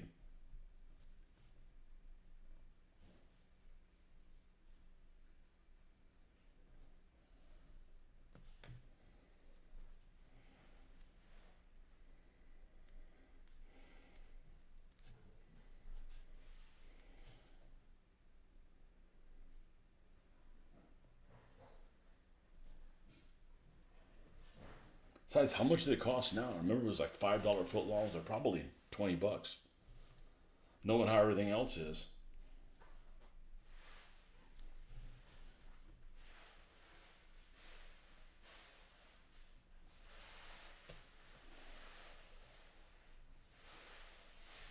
But yeah, you got to explain that, Joe. She used to inject stuff into my. Oh, that's not cool, man. That's you need another girlfriend, man. And you never did that shit to her. Like if you did that shit to her, it's coming back to roost on you. Okay, but for no reason.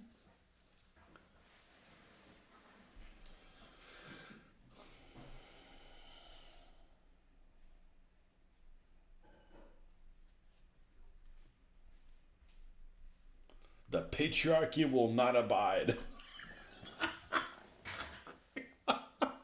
Or puts food dye in them when she fries them, thinking I'm eating someone's. Oh no, you need man. There's other girlfriends out there for you, man. That's no bueno. That's mm-mm.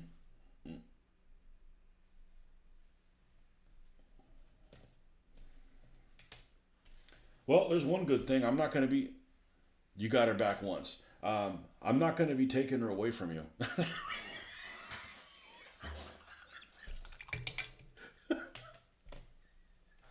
Safe. I would never do something like that, anyways. I don't roll that way. But still,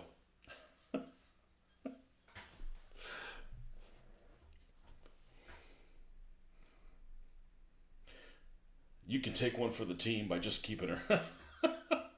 I think we're in a cold war since the Applebee's accident.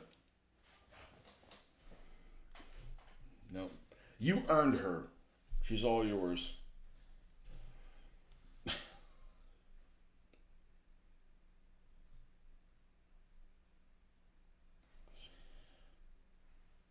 Yeah. Well, you got one of them alpha wolf girlfriends. You got to be careful. Yeah, there's some people that are into stuff like that. I don't. I'm not into pranking people. Like my daughter, I never was into scaring her. I've never scared her. Like running around, like nothing good can come from that.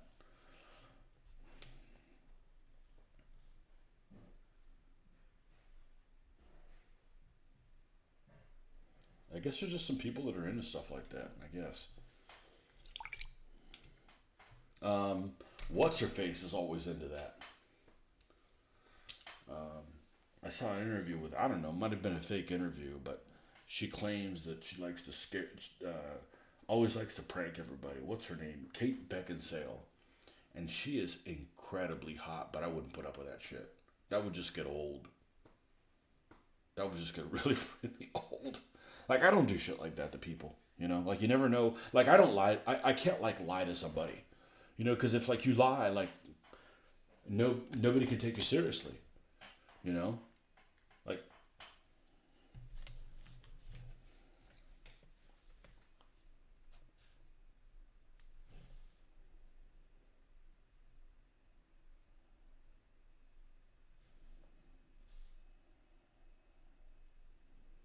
now what I wasn't expecting is that these guns apparently have the little unit symbol on them as well, which I'm not really prepared for that. I'm not prepared to do that on all the things, so we're probably gonna have to do some decals. We're in our 30s and we pull shit like we're 20 or something, or 16. Well, yeah, I don't. Ooh, did we miss this? No. Okay, we did not. Okay.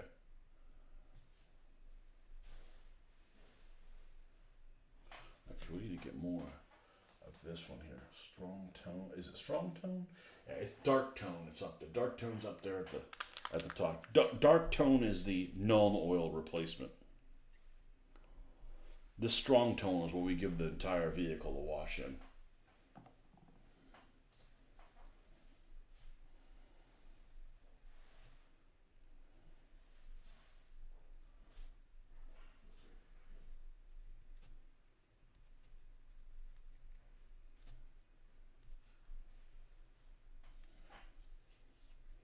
Yeah, I bet she had older brothers or some shit like that.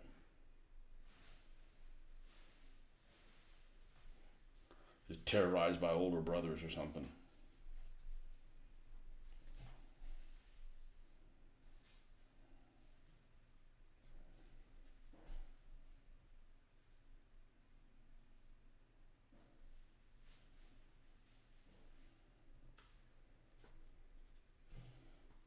Yeah, I'm a terrible liar. I don't want to lie to begin with.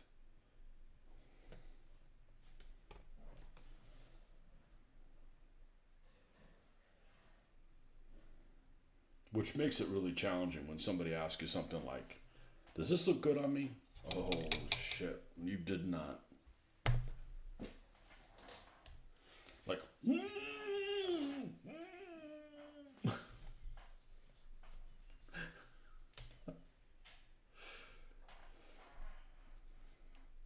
seen by out a liar liar. I know I got her good when she starts cussing me out in broken Spanish. Oh, you got one of them Latina girlfriends?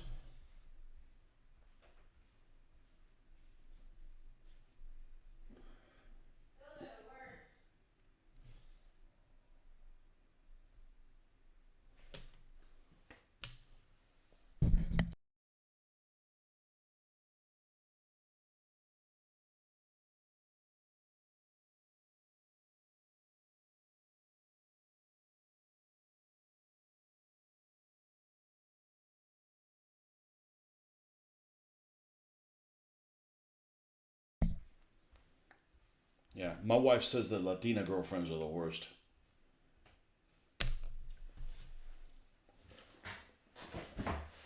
We would know.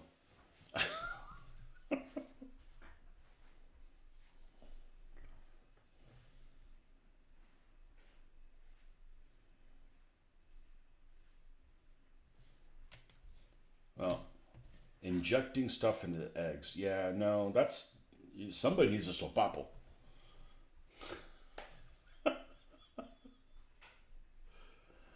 Oh man,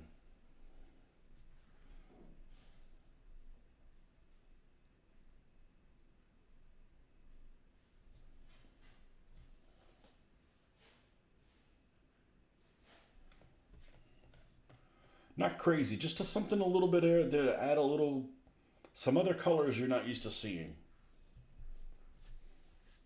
I never understood why the Russians went with weird calibers. What main armaments or like small arms, like tank guns or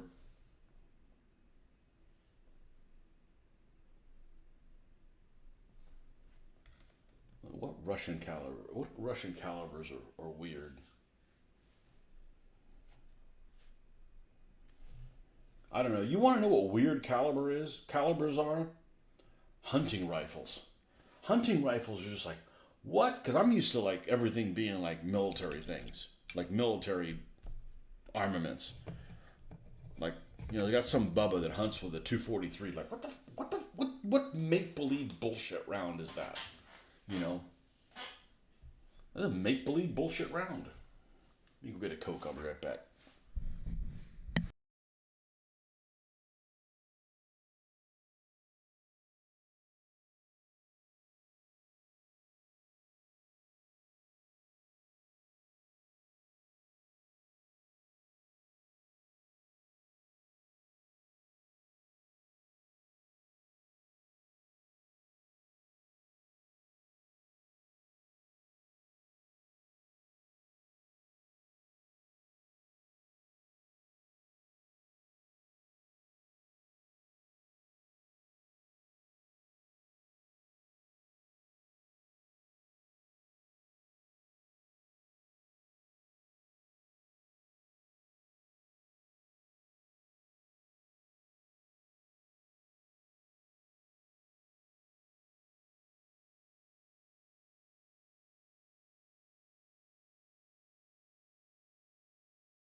Big stuff, big stuff. All right, well, so what's weird? So what's weird calibers? Let's go through them.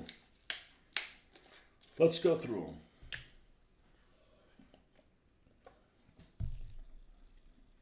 Well, modern ship, working our way down. Don't they have like a 130 or something like that? Yeah, they do have weird calibers, don't they?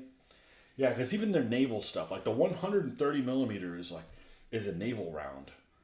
100 is a nice round number. 122, 130, 152, 203. Well, 203 is 8 inch, so that's not weird. But why 17? Why 76.2? Why is it 76.2 millimeter?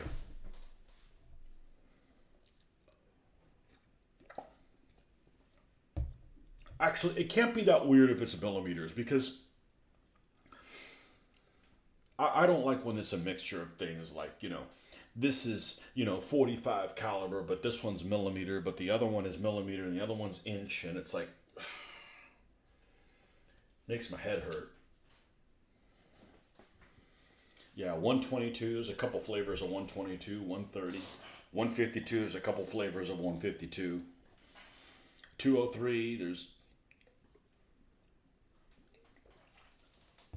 100, 115, right? T62s have 115 millimeter. I miss those T64s. The C64s had, what they had? There was an improved T62 that I believe it was a smooth bore 125, and you could fire that missile through it. I guess the missiles didn't really work really well with it, but I always thought that was kind of a cool tank. Back in the day, only the Soviets had those. Those were, no Warsaw Pact people were trusted with those. And I think the Ukrainians have some now, or had some, and the only reason they did was because they were part of the Soviet Union, and some of them stayed there. But I guess everybody has weird calibers. I mean, the British in World War II had weird calibers.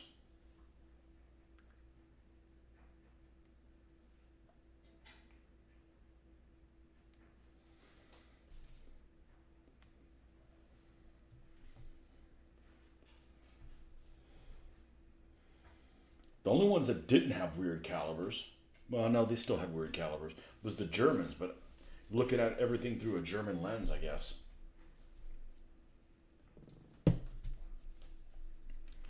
But 75, that's a normal caliber. 75, 105, 150.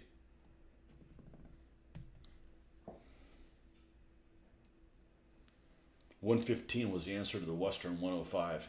Wasn't a good answer, was it?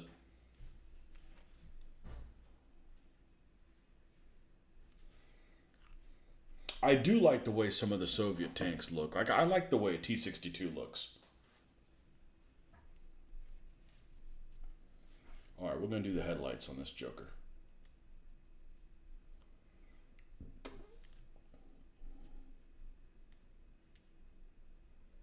But then there are some things that are weird. What's a BMP-1? BMP-1 has a 73 millimeter smooth bore. Like, just make up a number. We go with 73. I like that. It's two lucky numbers.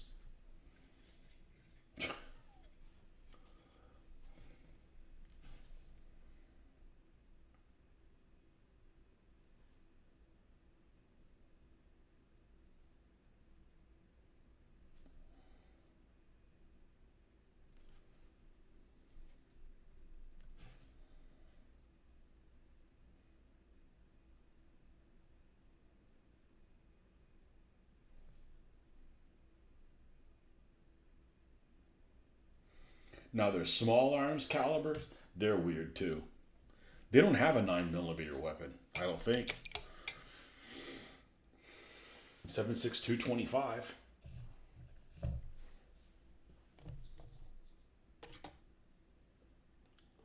No, because a 115 somehow could not attain the same level of accuracy and punch as a 105. T-54, 55, and T-62 pudding basin turret.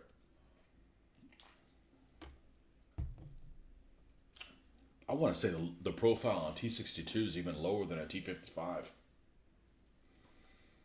You like the T72?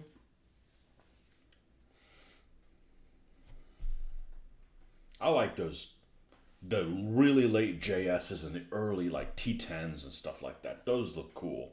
Hey, it might be a piece of shit. I don't care. I'm just building the model. I'm not serving in the. I'm not serving in a commie tank. That's what you get for being a commie.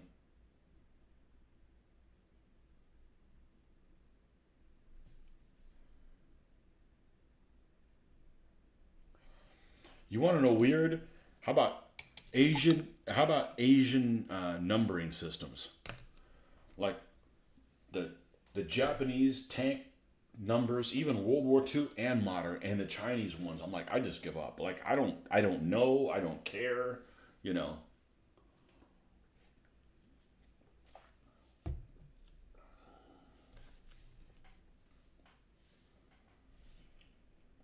You know the whole calendar system is messed up. Well, our number 1 year is the year that the daimyo first took a wet fart. Like, how am I gonna know when your years start? You know.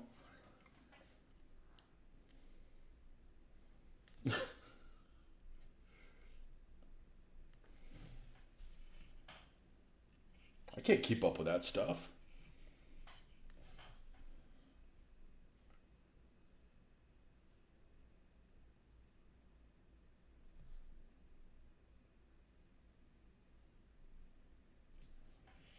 Speaking of World War II, the most annoying thing about the Japanese World War II, every single transport they have is called da Maru, Kinugasa Maru, um, New York Maru, everything Maru. Like, oh my gosh, like, please put a stop to it. When it comes to World War II commie tanks, I have to go with the JS3 and the KV1 variants. So what I don't like about the JS3 and the JS2 is that they're not big enough. Well, what do you mean by that? Okay. Well, we're not going to see a JS3. JS3 never saw action. No, well, the Egyptians used them. Well, the Egyptians got used, used them, and they got abused by they got trash. But a KV1, I believe, is a 56-ton tank, and a JS2 is a 45-ton tank. It's just not very big. Even a Sherman is an imposing tank. You know, crew comfort, right? I mean, it's a tall tank. It looks like something. The KV series I like. I don't really like the JS series, although I do like the JS 122 and the 152. I mean, they look nice, but the problem with the commie tanks is that you got to do some research to make the markings on them look interesting. Because that's what really makes the German tanks so cool, is that they have really good markings. And there's other countries that have, you know, these guys. The British in North Africa, I mean, this is some of the coolest stuff. I don't care that they had weak points and they broke down and the rivets would shatter and kill people inside. I'm just saying they look cool.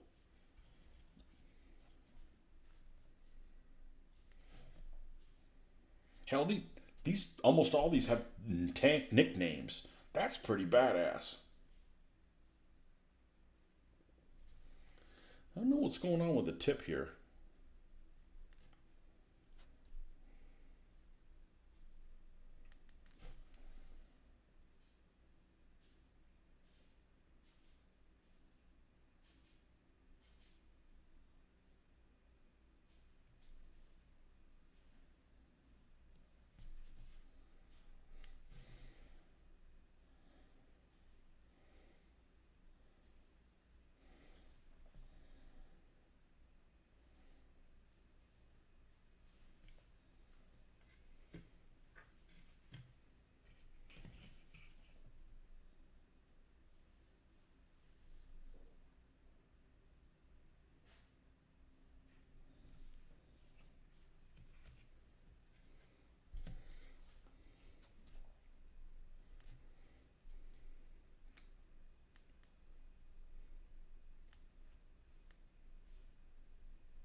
I'm biased towards U.S. tanks and have some favorites among the British and German designs. Well, I don't.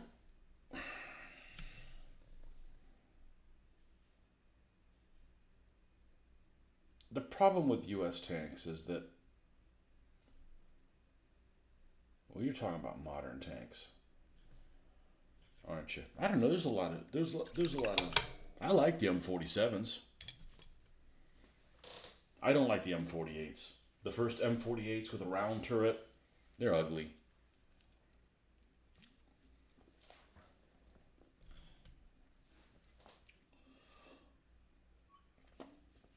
Chieftains are sexy. They really are.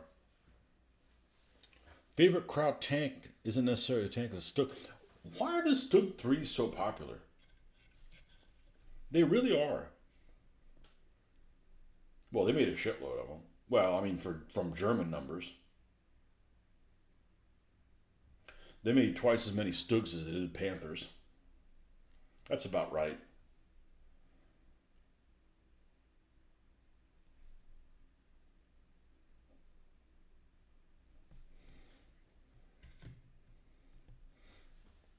But the Stug is no good on the Eastern Front. Because, with the exception of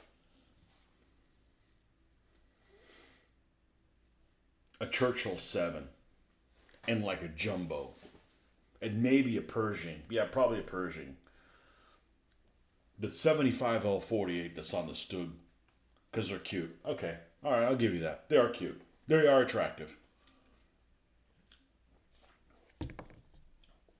Can pretty much penetrate everything the Allies have on the Eastern Front, on the Western Front. Unless it's a Jumbo, the front of a Jumbo, the front of a Churchill, or what was the other one that I said? Jumbo, Churchill, and a Pershing. A 75 L48, Pac 40 is good enough to punch through all that stuff. On the Eastern Front, there's they got trouble with a lot of stuff, and it's not the T-34s, but every JS, is an issue. Some of those SU 152s. Well, they're not that. You just run into more issues on the Eastern Front.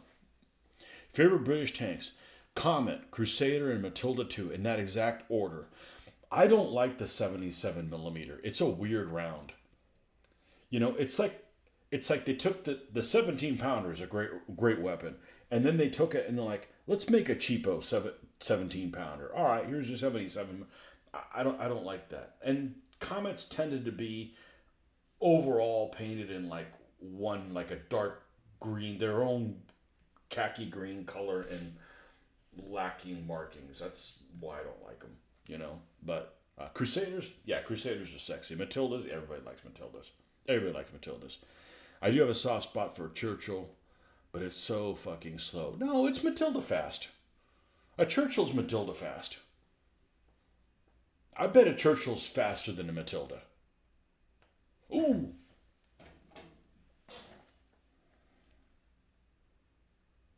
Let's see.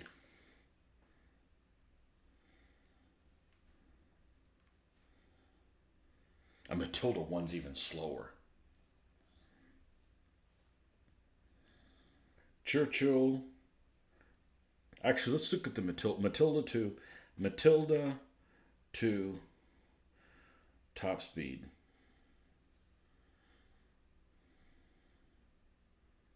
And the Matilda looks good with the sides. I bet if it didn't have that side armor, it'd look like shit. Top speed of 16 miles an hour. But its average speed was much slower on desert terrain. Average speed on desert terrain was about 6 miles an hour.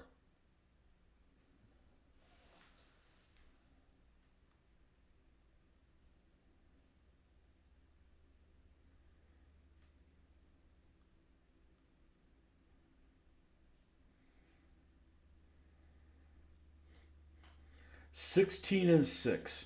All right. Now there's a lot of different variants of Churchills.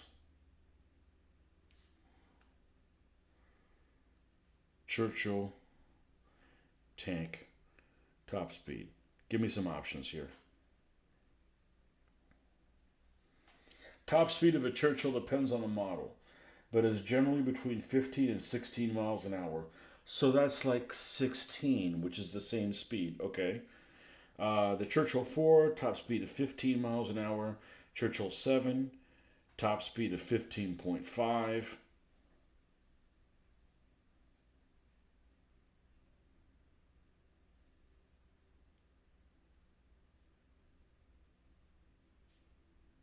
Yeah, they're like the same speed.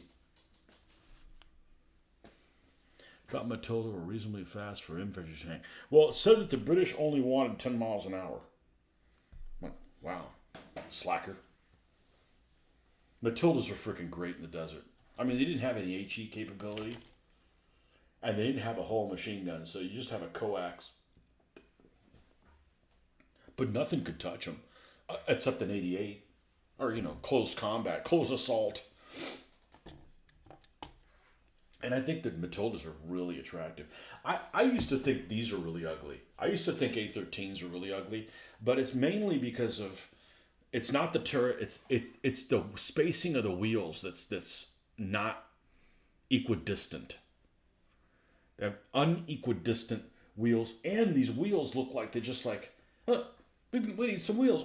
Let's just take all those tables there from the cafe and put them on there because they have like no detail.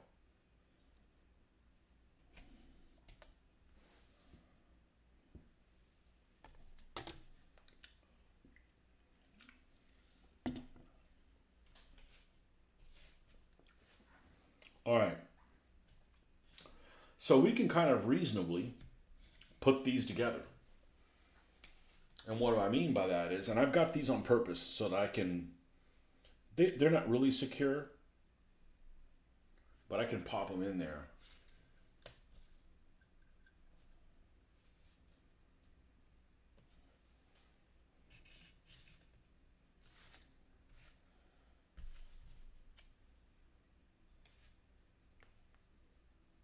The wheel spacing fucks with your OCD. Yeah, no kidding. It's not OCD if what you're saying makes sense. So you're not OCD on that one.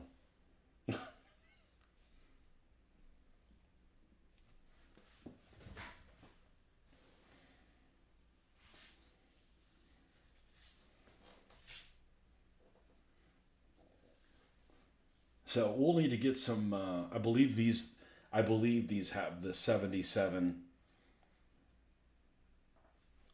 split with red and blue. It's red and blue. It's a red and blue square split with a white 77 on them.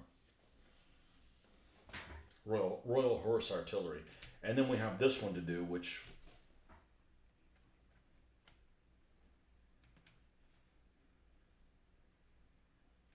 the Bofors.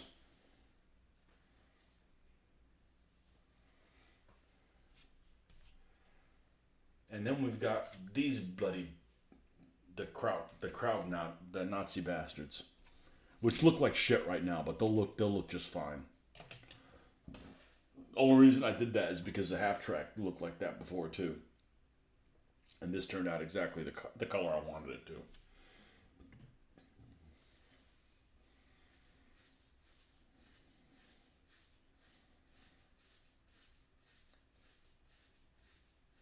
So anyhow, that's where we're going to stop for the night on this. We're probably going to roll into the Morris truck next, and the Bofors. So yeah, we'll have to put markings on these things and so forth. But overall, pretty happy with them. Pretty happy with them. And we got some Matildas coming. We got an order with some Matildas coming, and if they ever if that other guy ever gets on vacation, we got a herd of Crusaders coming. So, yeah, man. Thanks for coming by, man. I appreciate it. Look out, stay frosty on those eggs, man. Good reason to do your own cooking.